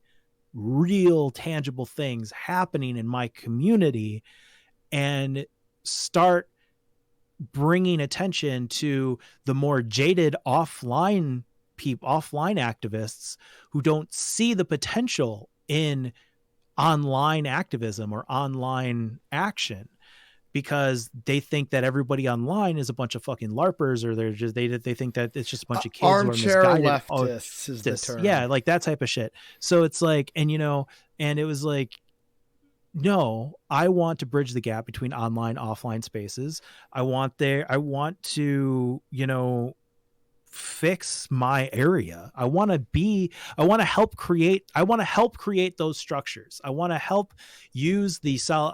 contribute to the solidarity economy and the solidarity network that we already have here in Milwaukee, that my branch of the IWW contributes to, you know? So it's like, so yeah, so like I would do smaller fundraisers like in like off my channel, and you know, and I think that while it's rougher going as far as like raising like tens of thousands of dollars or whatever, you know, I'm still fucking grateful, because it's like the small organizations who I have helped or I have fundraised for, that even if it was like $3,000, $800 to Black and Pink, like was just like fucking massive, you know what I'm saying? Like, and that's the type of shit that I wish more people online, especially with larger platforms, would take note of, you know? Like, well, yeah, and I completely agree. And like, in fact, I think our first time actually interacting was on I think it was We're in Hell and Chill Goblins raising money for residential school survivors here in Canada. I think that was like the first time you and I like actually interacted and were quote unquote on stream together. But like I've seen like some of your streams before, like when you had been on a panel with someone, or like did like an interview, I think with like the Surfs or possibly even Dylan Burns. But I don't think I've never done anything. Okay, I had a debate with Dylan Burns a long time ago. Okay, then it's probably with this. Okay, I was brought on the Surfs once to talk about the Destiny Gusano thing, and okay, so, maybe that's what I saw. Maybe which all props to Lance on that one for letting me come on and spit my shit. I think that was I'll give him a thumbs up for that, because that was Lance is good. That was very nice. That was very nice of him to let me fucking come on in that moment and talk my shit, because yeah, I appreciate it. But like anyway, so like that was like our first real interaction, and that was still amazing. And I remember after like the fundraiser ended and I was sharing it on social media and also with like friends in real life, like, look at what we did, right? Like, sure, ultimately, if you look in terms of how much funding these communities need, it's a drop in the fucking bucket. But the words of encouragement that especially Indigenous people themselves said of like, thank you for like, you know, a bunch of settlers like hosting this and giving time and space to Indigenous people, but also for other people who were Indigenous or not Indigenous coming on, like raising money online, offline for the cause and bringing people to the stream to see these people, hear these stories and raise money and awareness. Like, it's amazing. Thank you so much. So they were all really appreciative. And also recently in my push to 3,000 subscribers on this channel, it also kind of just turned into a accidental fundraising thing. And so I was like, yeah, you know what, let's make this interesting. If I get the 300 subs necessary by the end of November, I'll donate $300 to Halifax Mutual Aid, which builds tiny shelters for the homeless population there, because Lord knows the fucking city's not going to do it, unfortunately. Yeah. And then, you know, other people were saying, yeah, you know what, I'm going to match it. And others in like my community and Reverend Ed Trevor's community said, you know what, I'll also donate $100. And so all of a sudden it became like up to $1,000 that was going to the way of this mutual aid society, just from like a handful of tweets is how it started, and a push for, you know, if you want to call it a vanity project on this channel. Yeah, give me the 3,000 subs and like, here's money for a good cause. Right. And it just became so much more than that. And it was really beautiful to see. Yeah, That's the that's the type of kind shit of that that's the type of shit that should be happening, to be quite honest. And it yeah, does happen a and like lot that's the online. shit that just It gives does, me it does. life. Yeah, no, that's, and I will say that, like, once again, like I said earlier, like I was like, when I was out doing stuff with, I like when I was first with the IWW, and we're standing out in the fucking cold getting signatures for a petition to shut down the Milwaukee Secure Detention Facility, and like we're doing all these things, and it's like I'm talking, and like I get like whatever, like 150 signatures, and I've talked to, like, or like another fucking thing where we're trying to do something else for iWalk, and we're getting, we're getting talking with like 400 different people, and like sure, like we get some emails, we get this or whatever, but like it's, what does that really do? You know what I'm saying? Like it was like, It's limited. it's sure, it gives us some callbacks, but like MSDF still stands. There's still, we're just still unjust shit in the prison system here in Wisconsin, as well as across everywhere else in the country.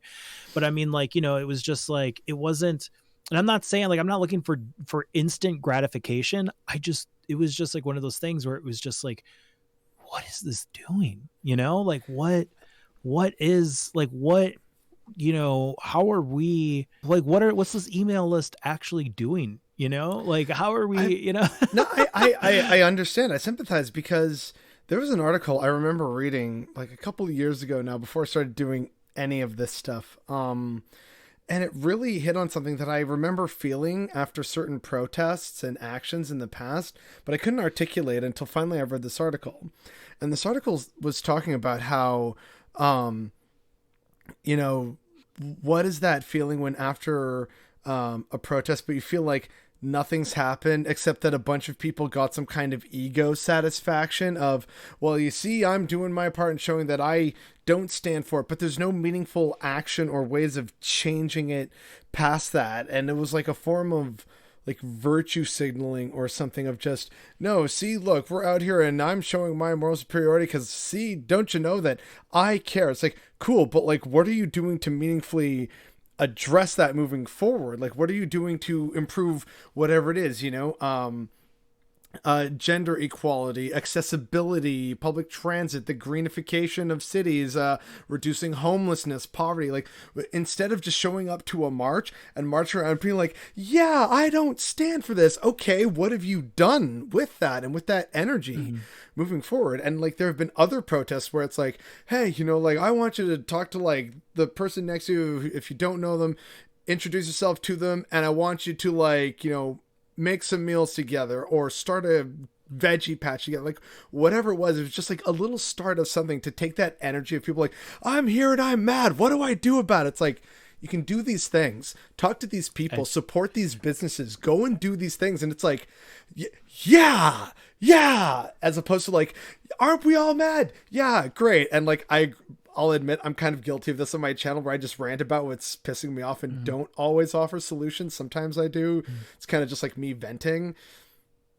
But, there's always that feeling at some of these protests of just, so what did we accomplish here other than like just showing up and saying we're mad?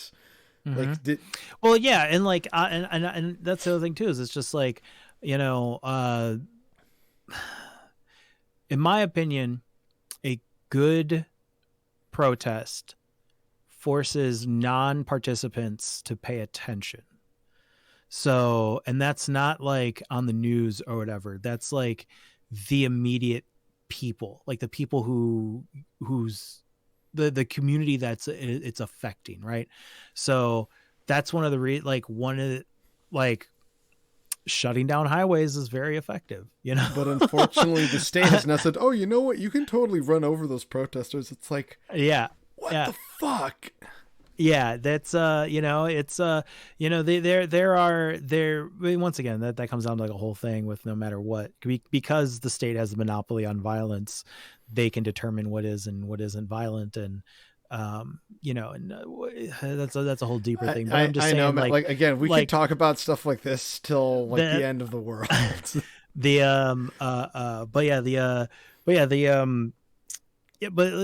Good protests, gets people to like, like if you're doing a picket, like a job picket, right? And outside of a factory, right? The goal is to get the people who are working inside that factory to stop working. You know, it's to get, or if you're doing a picket outside of a, you know, outside of a store, the idea is to get shoppers to stop shopping there, right? Like that's the point of it, right? A large protest is supposed to be inconvenient to those who try to ignore it so that things can change. But more often than not, they become co-opted by, you know, people who are like, oh, but think about the optics. If we make people late for work, they're just going to be mad at us. Or, you know, oh, you got to stick to the sidewalk because, you know, we don't want to. And it's just like, no. Like, you're not letting me throw a fucking Molotov. At least make me fucking stop this person from going into Starbucks. All right? Give me something. I've said before, like it's a now new personal favorite phrase of mine is we need to talk to capitalists in a language they understand, which means we need to affect their pocketbook. Oh yeah, absolutely. No, 100%. But yeah, like going back to it, yeah, like, so I mean that, and so that leads me back to like the whole thing where it's like that's one of the reasons why my fundraising kind of ties into like that principle of mine, where it's just like I want to be able to affect change. I want to frustrate the system as much as I can, because that's the only, and like, you know, using what small of a platform I have, you know, allows me to do that. Like I'm going to make the fucking most of it. If, you know, sure, like I'm not, you know, I'm not a partnered streamer and I'm not whatever, but like, you know, I feel like there's I feel like enough people have had like whispers of like what the fuck, you know, I'm about, and hopefully that they find their way to my station and they want to help out with that, and then they're inspired to go to try to do something themselves in their area. Or if they're another streamer that they, you know, like, you know, like maybe do that like one big streamathon with like, you know, like 15, you know, different fucking people, and like where you're going for like, you know, like a couple, you know, like tens of thousands of dollars to send to like a big like major charity or whatever. But like, you know, if you're truly about that shit, if you're truly about that change, and, you know, start looking at the local organizations around you that might need something. You might, you know, like for example, there might be a tenants organization in your area that's like trying to get fucking started, or like needs help, or like is started and just needs like funds for like whatever. And then you give, like, that's what I, you know, that's what I did. Like the Milwaukee Autonomous Tenants Union, we raised like, I think it was like $3,000 for them. And it was literally like 7 volunteers that were trying to manage all of these fucking evictions and all these people, but then, and helping in the city. And a majority of the fucking funds were coming directly out of their pockets. And if it wasn't coming out of their pockets, it was being petitioned from like the DSA or the IWW or the other organizations that these individuals were part of. And like, they would have to wait for those funds or whatever. Right. And then when it was just like, hey, I have this, I'm this weirdo online. I want to raise money for you all. You know, are you okay if I do this? And they were just like, oh, absolutely, or whatever. And then they were just, their minds were fucking blown, you know, and it was just only like a couple $1,000s, you know? Yeah, but it was great. And actually that was one of the things that I had said earlier, that I wanted to come back to. You actually raised $8,700 for the Milwaukee IWW. So yeah, I'd say that's pretty impressive on your part, and also your community for coming together to do that for the workers. Well, yeah, it was, I mean, a little selfish. I mean, like I said, it's for my branch, but it's for a union hall, which we ended up getting. It's literally the union hall that Twitch helped fucking get, like which is like great. Dope as fuck. Yeah, like, and because like, and you know, there's not a whole lot of like physical spaces for, you know, radical organizations to like, for the communities that they exist in to like go to, you know, like we were holding meetings and stuff before the plague hit, but you know, we would be going to public libraries times. In the before 4 times. Yeah. we were going to like libraries, or we were going to like student unions and like, on college campuses, and just meeting like basically coffee shops, wherever the fuck we could, like we would have our meetings at, you know what I'm saying? But like, and like, we would have like all of our flags and our megaphones and like all of our propaganda, all of everything was like spread out between like 12 different people's houses and shit like that. And Jeez, yeah. there's just like nothing, like somebody had all our fucking sound equipment for like for doing like all of our audio equipment, shit like that. And so, but now we have a home, now we have a space, and we were able to renovate it. It's still like a work in progress. It's funny because like it took a long time to get all the right permits and all the right people to sign off to make the permits official. And then like, contractors to go in and like tell us like, okay, well, this is blah, blah, blah. So yeah, no, it's the due process. Yeah. But I mean, right now, like I can say that, that definitely like blew the minds of a lot of people, a lot of old people, and a lot of like jaded, bitter old communists. Yeah. That were just like that thought that, cause like, I was just like, yeah, like I'm, like, oh, I do this thing on Twitch, and they were just like, okay, yeah, that's cute, I guess. Like, whatever. They're junior. Like, yeah, exactly. And then I was just like, hey, check this out. And then they're just like, oh shit, okay, yeah, cool, oh wow, okay, oh, that's a lot of money about?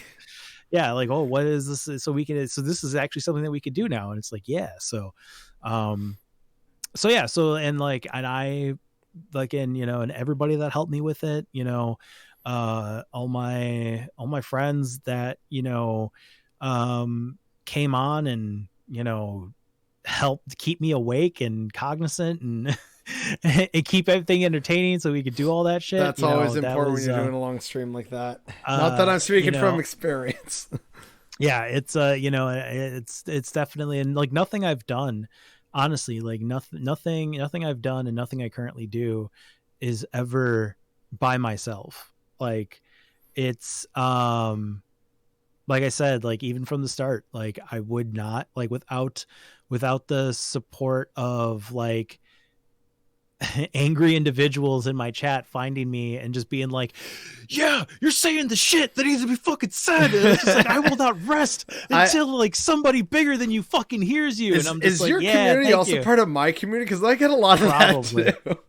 Probably. But like, yeah, finally, I mean, like, yes, thank you. Yeah, hold on to those people, man. Like I try, man. I still don't know what the fuck I'm doing here, but I do try, man. I'm so appreciative of my community. It's like it's just so wild to me. Like, sorry to kind of like rant a bit on my own here, but every day it still doesn't kind of feel real that there's this community and people who follow and like will challenge points and say, oh, you know what, I don't agree with you on this point, but this other point, yeah, I absolutely agree.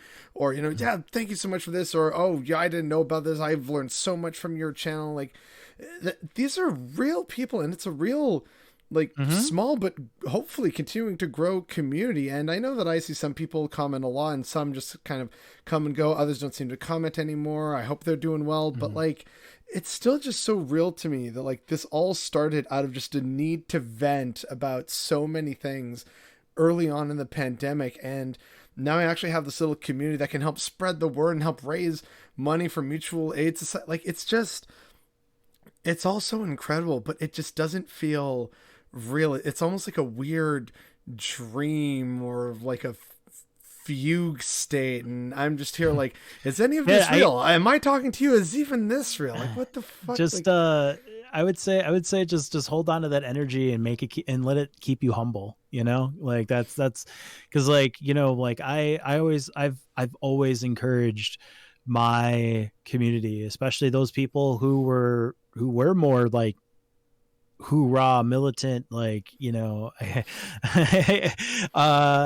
militant energy, let's say, to challenge me on shit and check me on my nonsense and check me if I'm slipping and shit like that, and they do. And I cannot and I'm I grow every day, and it's once again through their support, Hey, through if you're the not various growing mods that and I have. like, And if you're not growing and learning, like what are you doing, right? Like, yeah, no, I mean, yeah, you can't.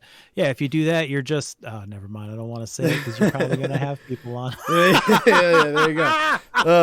Yeah, no, I get it, But but like, yeah, I get what you mean though, because actually this happened with an online friend of mine. He's Tunisian, and I initially made a video about some news from Tunisia. And he and like one other Tunisian who found my video said, actually, this is fucking wrong. Check yourself. And I was like, oh, well, you know what? Actually, like, I would love to know. Please tell me. And my Tunisian friend did. And so I made a second video basically saying, hey, everyone. So I was actually very wrong yesterday. And so thank you to my Tunisian friend for calling me out. Here's the actual fuller, more detailed, and far more complex than I've realized story. So it was a point of growth and also like actual proof that I can admit when I'm wrong. And then there's like the video did better. And also a lot of people who hadn't even been to the community before were saying, thank you so much for making this and covering this story, because no one else is. I'm like, this is what I love, even though it's just small and I may never see these commenters again.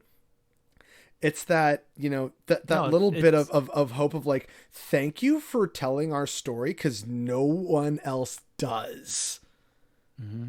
And I just like that. Like, it's kind of sad, but I also love that, like, and not like the narcissistic way of like, oh, thank you for noticing me, but in the sense of like, that I'm doing the right thing. And I'm hearing that from just, in many cases, total strangers on the internet. And they're saying how it's been a positive influence on them. And that just makes me feel really good. Yeah. As long as, and that's the biggest thing. And like, I think that any of us who get on a soapbox and have, people listen to us, I think that it's important for us to realize that like a lot of people, like myself, like looking back on when I was just an observer, when I was somebody when I was just in the community, and and how I had a rude awakening where I was just like, oh, these people are saying some shit. But it was, once again, it was just me projecting what I was just projecting how I felt onto them. But at the same time, it helped, like, I still realized that, they still care, and it helps. And it helps, it helped keep me motivated and active to keep doing the shit that I'm doing.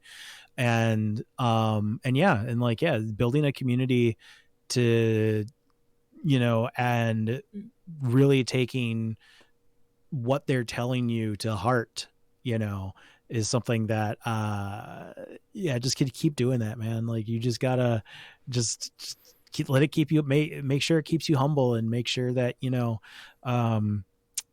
when they say you're an asshole, like, take a step back and realize, or take a step back and be like, why am I the asshole? Unlike the subject of today's video about James Lindsay picking Twitter fights at the fucking Auschwitz Museum, it's like, dude, as some people, I just can't believe they're real.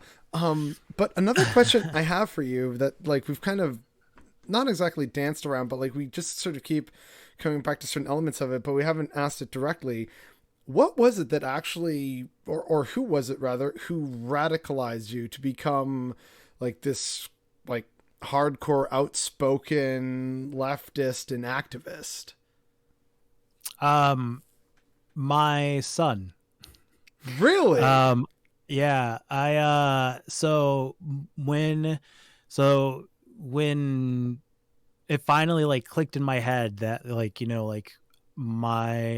gonna, like, my wife's bringing life into the world, like, we're gonna have a kid. That revelation kind of hit you. Yeah. And like, realistically, like, for me, it was like, what is the future going to look like for this kid? Because I never really wanted to have kids. And Wow, it was and you still had one. Okay.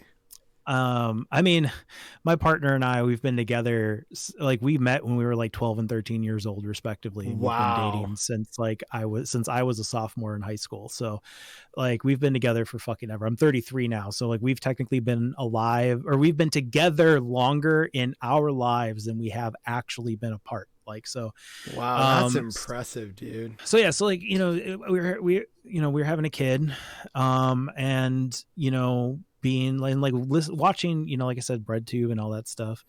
You know, like it was like, yeah, like this is how I feel, and this all makes sense, and like, you know, like, oh, I'm glad I understand this stuff, right?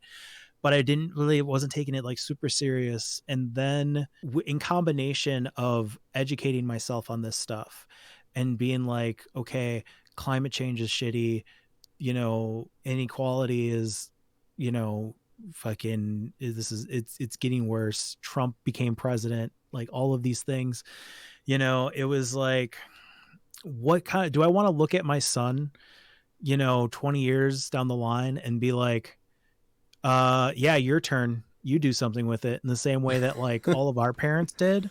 Or do I want to like be able to be like, at least I tried, you know, like I'm sorry, I'm sorry, kiddo, I tried, you I know, raged against the dying of the light. yeah, like, you know, like I'm so sorry that it wasn't enough, you know. And you know, but you know, like you want to I try and tried. do what I'm doing, which is ensure that when the kids eventually descend into barbarism, we're not the ones put at the wall, at least at first, right? First, yeah, exactly. But yeah, and so like it was, so yeah, it was basically my kid. Like that's really what inspired me to like get super active into this, is because it was just like, and like getting as deep into it, both offline once again and online. And yeah, like I that's honestly, it's for BabyZotz. Like that's what it's for. Like it's I hope that, you know, by him existing and being surrounded by this messaging, that he takes it in, like he absorbs some of this, and he doesn't, you know, become some, that he can see some hope in some shit, you know. Like I want him to, you know, hopefully like see, you know, cooking food and feeding houseless people, you know, and like having that memory and like being a part of that, you know, like being like he contributed. Like I can be like, look, kid, I have actual VODs saved on the computer of you 2 years old putting flour in a bowl for bread that was baked to be delivered to food insecure people, you know what I mean? And like, you know, this is people that like, you know, here's artwork that people did of you because, you know, whatever. And like, you know, like this is the shit that you were a part of, or, you know, like taking him to like his first rally, and like, you know, getting the kid surrounded in an environment that a lot of us didn't have. And because it's like a lot of us are just barely finding out pathways and methods for the solutions to the fucking bullshit we face every day, you know?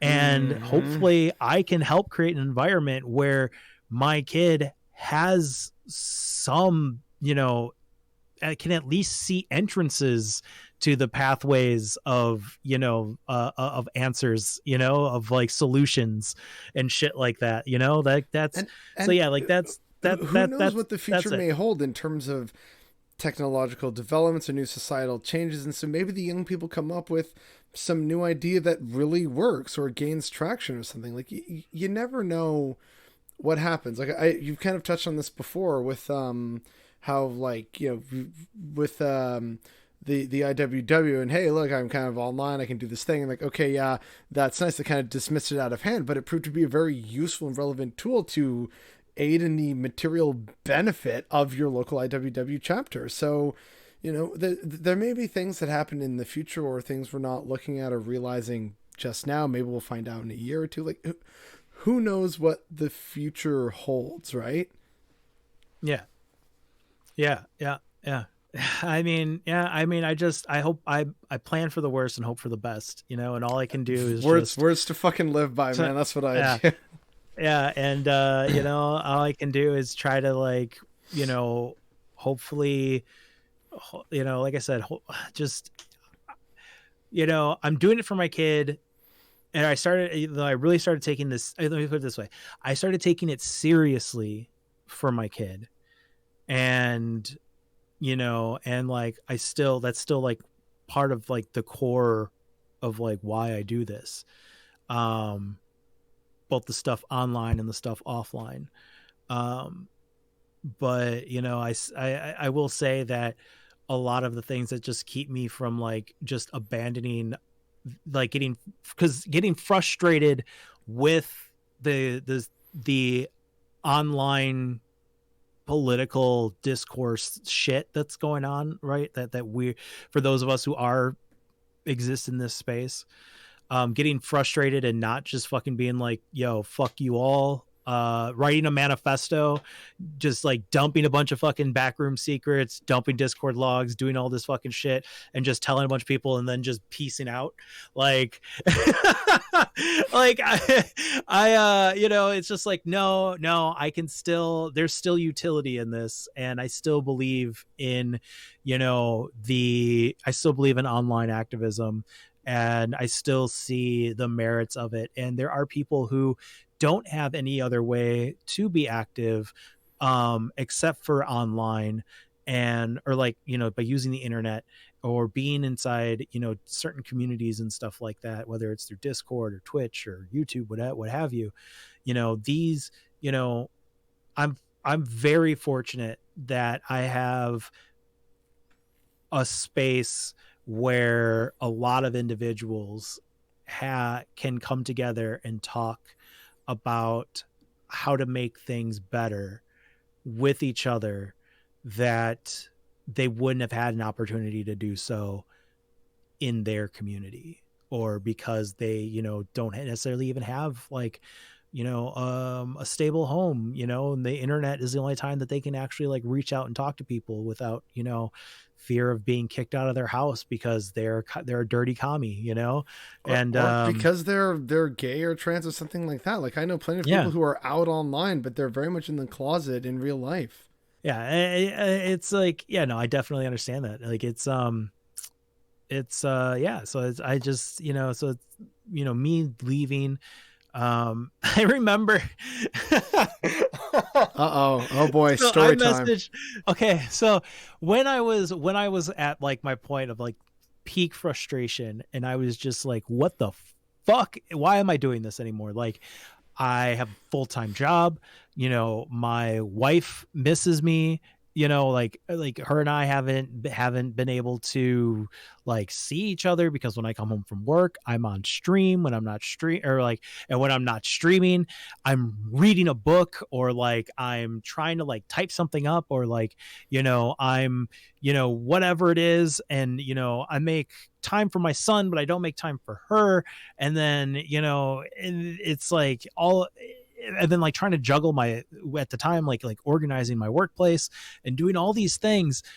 And it's just like, why?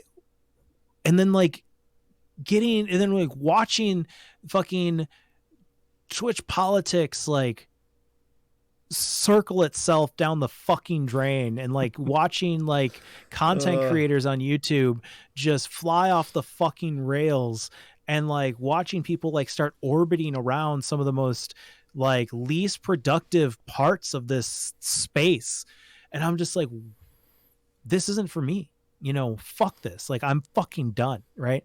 And I messaged a bunch of people, like a bunch of my friends on here, and I was just like, I think I'm gonna nuke my channel. I think I'm just gonna fucking just upend it, and I think I'm done, blah blah blah, right?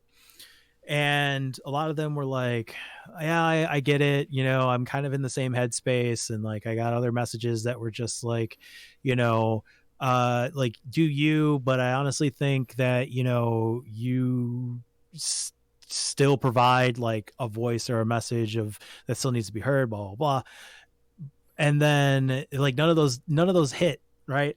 And then Mildred sent me a text. It's like, why are you gonna be so dramatic? And I was just like,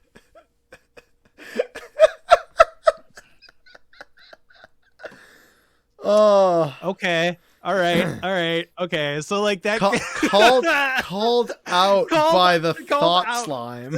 Yeah. Yeah. They were like, why you gotta be so dramatic? And I was just like, oh fuck. Like that was like, it was like one of the shortest, replies I had gotten back. It was like one of like it was just like this, what everyone else was sending me, like like we are having back and forth conversations, paragraphs and shit. And then like there's just like, yeah, like stop crying, like, you know, like get over it, like type shit. And like that's the type of stuff that I appreciate, you know, like that's I was like, okay, all right, yeah, let me take a minute, let me think about this, let me see what I can actually do, you know. And yeah, so it's like, you There know, you it's go, kind of led folks. to It's this whole, official. Zotz is still with us purely because Thought Slime said, "Why you gotta be dramatic?" yeah, why you gotta be so dramatic? Yeah, Oh, that should always make me laugh. I was just like, huh, yeah, I they've got a guess. point.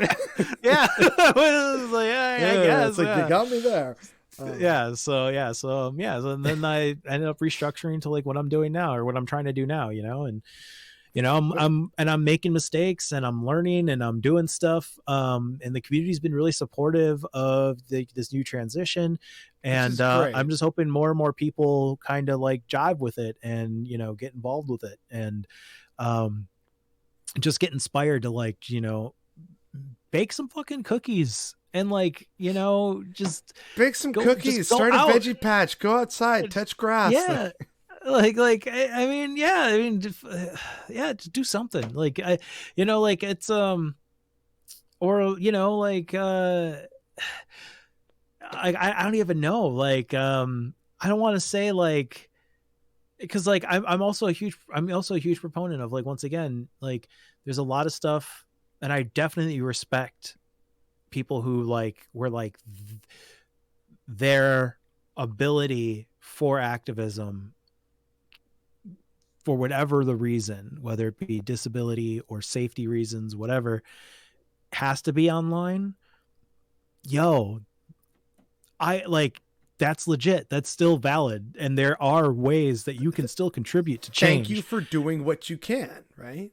Yeah. Yeah. And like, you know, like, hey, if you want to, if you're mad, and you feel, and you want to like act, and you feel hopeless, and you want to like actually contribute to something, and you want to do something, you know, fucking come to my stream and ask me out directly, and I'll send you just some shit. You know, some of the things I can think of off the top of my head is like anything with like there's like if you want to get passionate about prison abolition, or, you know, something like that, or like doing things with the prisoner work, I recommend looking into IWalk, or it stands for the Incarcerated Workers Organizing Committee, and doing stuff with that. Figure that's all over the fucking country. You know, if you have if you're for trans, if you want to help out with doing trans for trans issues, I definitely recommend. And if like trans and prison stuff is your thing, I say, you know, look into doing going into Black and Pink, and doing stuff with them. You know, it's aside from that, you know, being able to do foundational work on the computer, you know, a lot of the stuff, you know, answering emails, getting information to people so that people can do the offline stuff is imperative. Like, is like, people, able-bodied people, for as much fucking, you know, like, you know, gumption, whatever the fuck, you know, you want to say it, for whatever that gets them fucking going or whatever, if the framework isn't in place, you know, there's You're sitting there pent up, right? yeah, it's just if there's no foundation, nothing can be built, right? And the foundation comes with fucking research, and, you know, just doing the stuff, doing the office shit, the, you know, doing shit that isn't leaving and going out and putting feet in the street. You know, it's stuff that happens inside first. And so, like, you know, there is in my opinion, a larger need for people who are okay with doing and occupying this space and doing the work that needs to be done in this space, this virtual space, online, you know, whatever it is, whatever your talents are on here, you know, we need you, you know, even if it is just like educating people on how to or like educating leftists who are ignorant on disability issues or are ignorant on what it is to be in a very rural super conservative town where if they found out that you own a copy of fucking State and Revolution, that you know you can literally be fucking like, or you're ousted as a communist, like you can literally just be like kicked out of town, right? Or like become like a fucking pariah. So it's like there are genuine concerns. And you know, if you know anyone on here who considers themselves a content creator who truly wants to see some change or contribute to that shit, they should be giving you answers on how to contribute and helping you get and reinforcing your desire for committing to actual change, and not just keeping you around for your $5 subscription or for your Twitch Prime sub. You know, they should be, or for your engagement, you know, they should be, in my opinion, giving you the tools that you ask for to actually solve the problems. Because I don't know about you, but I look forward to a day when I can go back to stop giving a shit. That's what I want. I want to go back to fucking, you know, sitting on my couch and playing video games all day. And like, you know, I don't want to fucking, you think I want to have books on my shelf?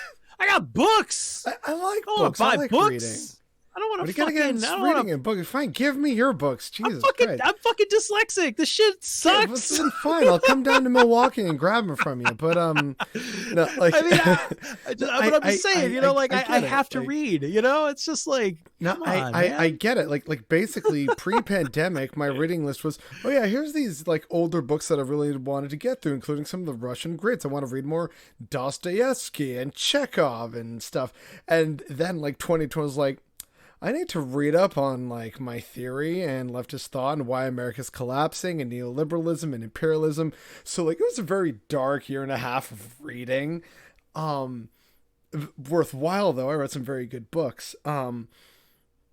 So yeah, I'm definitely kind of in the same boat with you where like I would love that if in the future things go so well that I'm ranting about things that ultimately don't fucking matter. Like, I'm bothered by people wearing floral prints in autumn. That's clearly a spring thing. Get it together. Yeah. Like, I would love if that could be my channel. Like, grumpy old bothered boy. Like that. That would be great if I was like, you know, it's like, what's this? You know, like the cost of inflation is too damn high on like coffee. Like, just make me a proper cup of coffee. No one makes better coffee than the Cubans and the Vietnamese, okay? And they're communists. Like, fucking get with it. Like, I would love if that could be my rants as opposed to like, here's some fucking ghoul and it's like, I can't believe this ghoul exists and says these things, or I'm really tired of people thinking this when the actual other thing is to blame, or like whatever it is that I usually rant about on the channel. I would love if I don't have to do that anymore. And it's more like, I'm bothered by the latest Spider-Man movie. And I know I could do that right now, but I don't want to, because it's like, all this stuff kind of just sits within me of like, and that's why I started it, right? It was basically, there's just too much stuff inside and I didn't always want to write out an article or like send it to the local newspaper for op-ed or something. So I just started recording random videos and people said like, and I first only released them on Facebook, and then some friends said, dude, no, come on. Like, you got to start a YouTube channel. So I did. Bo saw the parody video and he's like, hey, this is actually pretty great. And then it's like, oh, okay, I have nearly like 1,000 subscribers in what technically amounts to overnight. It was like over the course of like 2 months or something. I was like, all right, that's a solid little audience. Should maybe try and retain it. And here we are. And now I'm just kind of like, all right, I still don't fully know what the fuck this is, but people are along for the ride and I appreciate every single one of them. And just I'm venting, but also trying to do good deeds and also trying to bring awareness and education about things. Cause like, ultimately I'm a teacher at heart, really. Which is one of those things like, hey, what would you do in like a post-scarcity society, and if all your needs were met, what would you really like to do?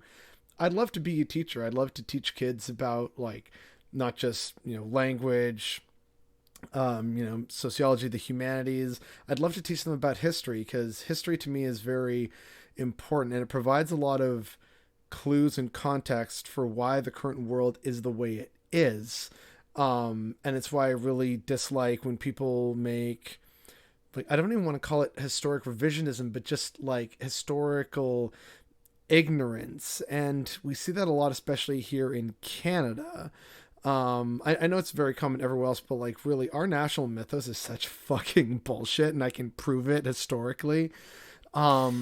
But it's just like, isn't Canada's motto just basically, hey, we're not the United States? Isn't that actually isn't no, that our official motto is peace, order, and good government, which we have gross. none of, by the way. Yeah. No, but like in case you don't know, which if you don't, like, that's understandable. No one really gives a shit about Canada, not even us Canadians.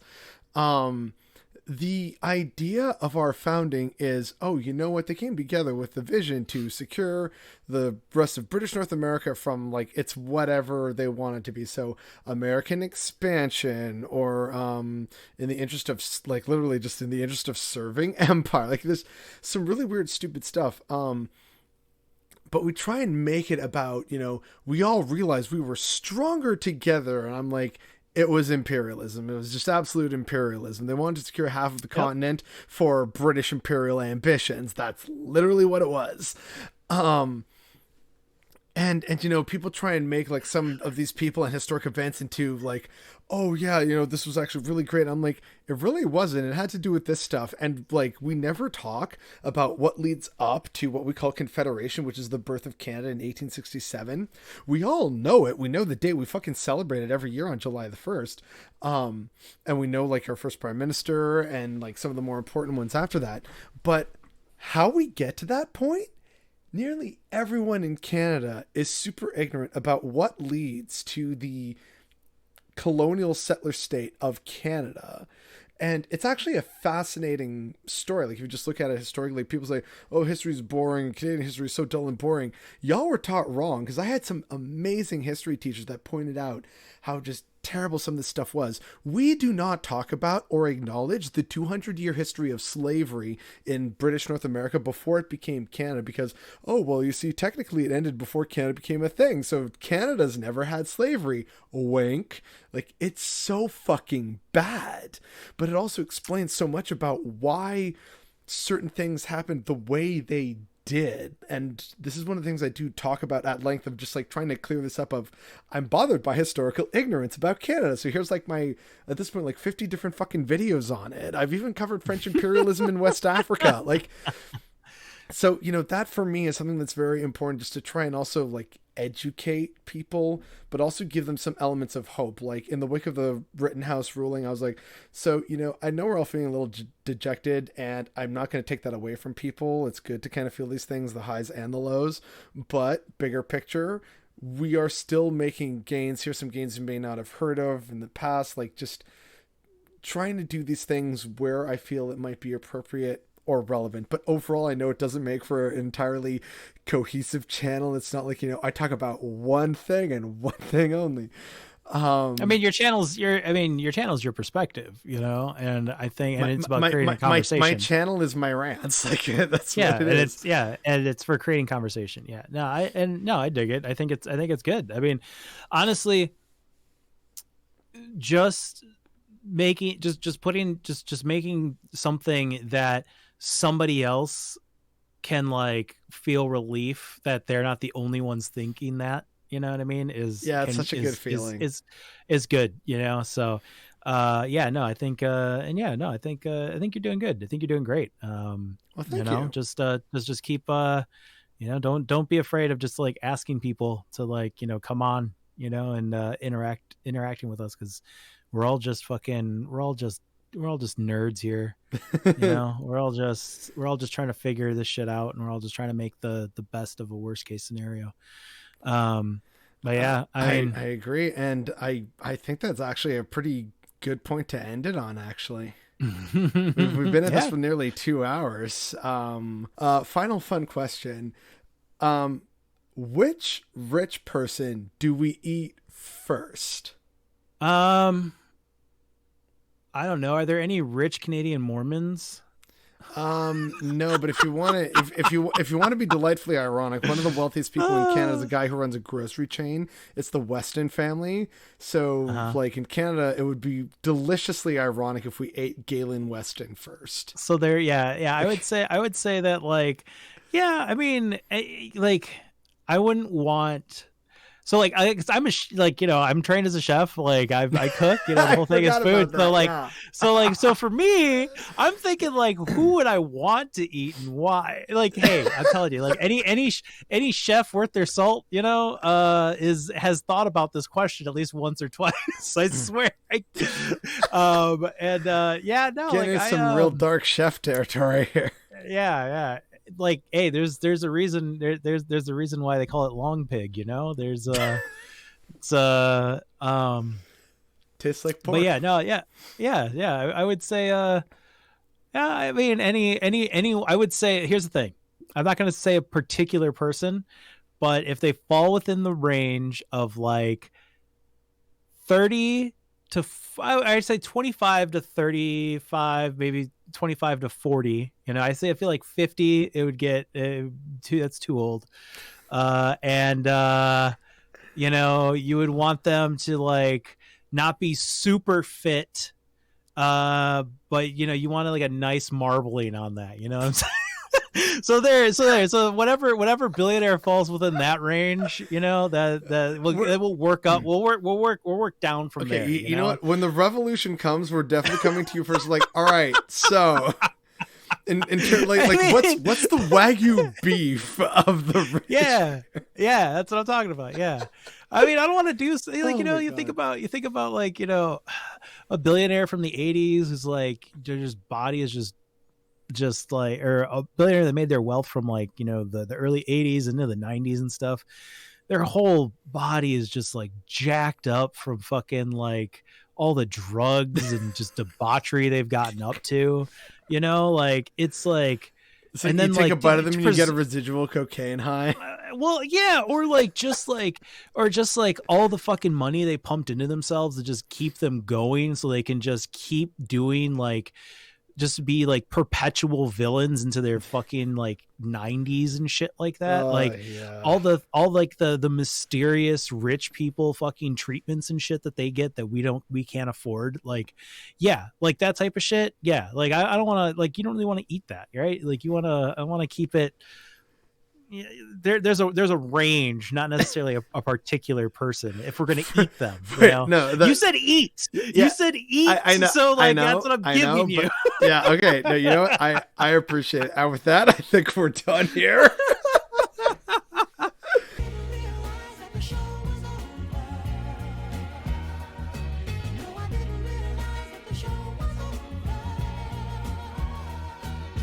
Hi, Bother Brigade. Thank you once again for tuning into another episode of Progressive Profiles, and thank you to Camazotz for coming on, especially on rather short notice when that was all done.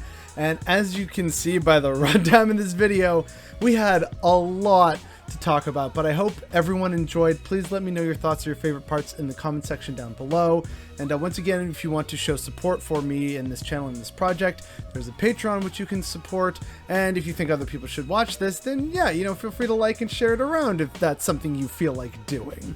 But again, I also want to stress the importance of the fact that I still can't believe that I have patrons. And yeah, they're the ones who actually make all of this possible and fun to do, and hopefully we're going to get a new one of these soon, and that would again be purely because of all the patrons I have. Your support, I know I've said it before, but I'm going to say it again, it absolutely means the world to me. Thank you so much for supporting me and this channel, and thank you to all of you who watched this episode, especially right here to the end. I well and truly appreciate it. But the fact that it was a 2-hour episode and Camazotz and I still have a lot more to talk about and be bothered by, I think that's definitely what's bothering me today.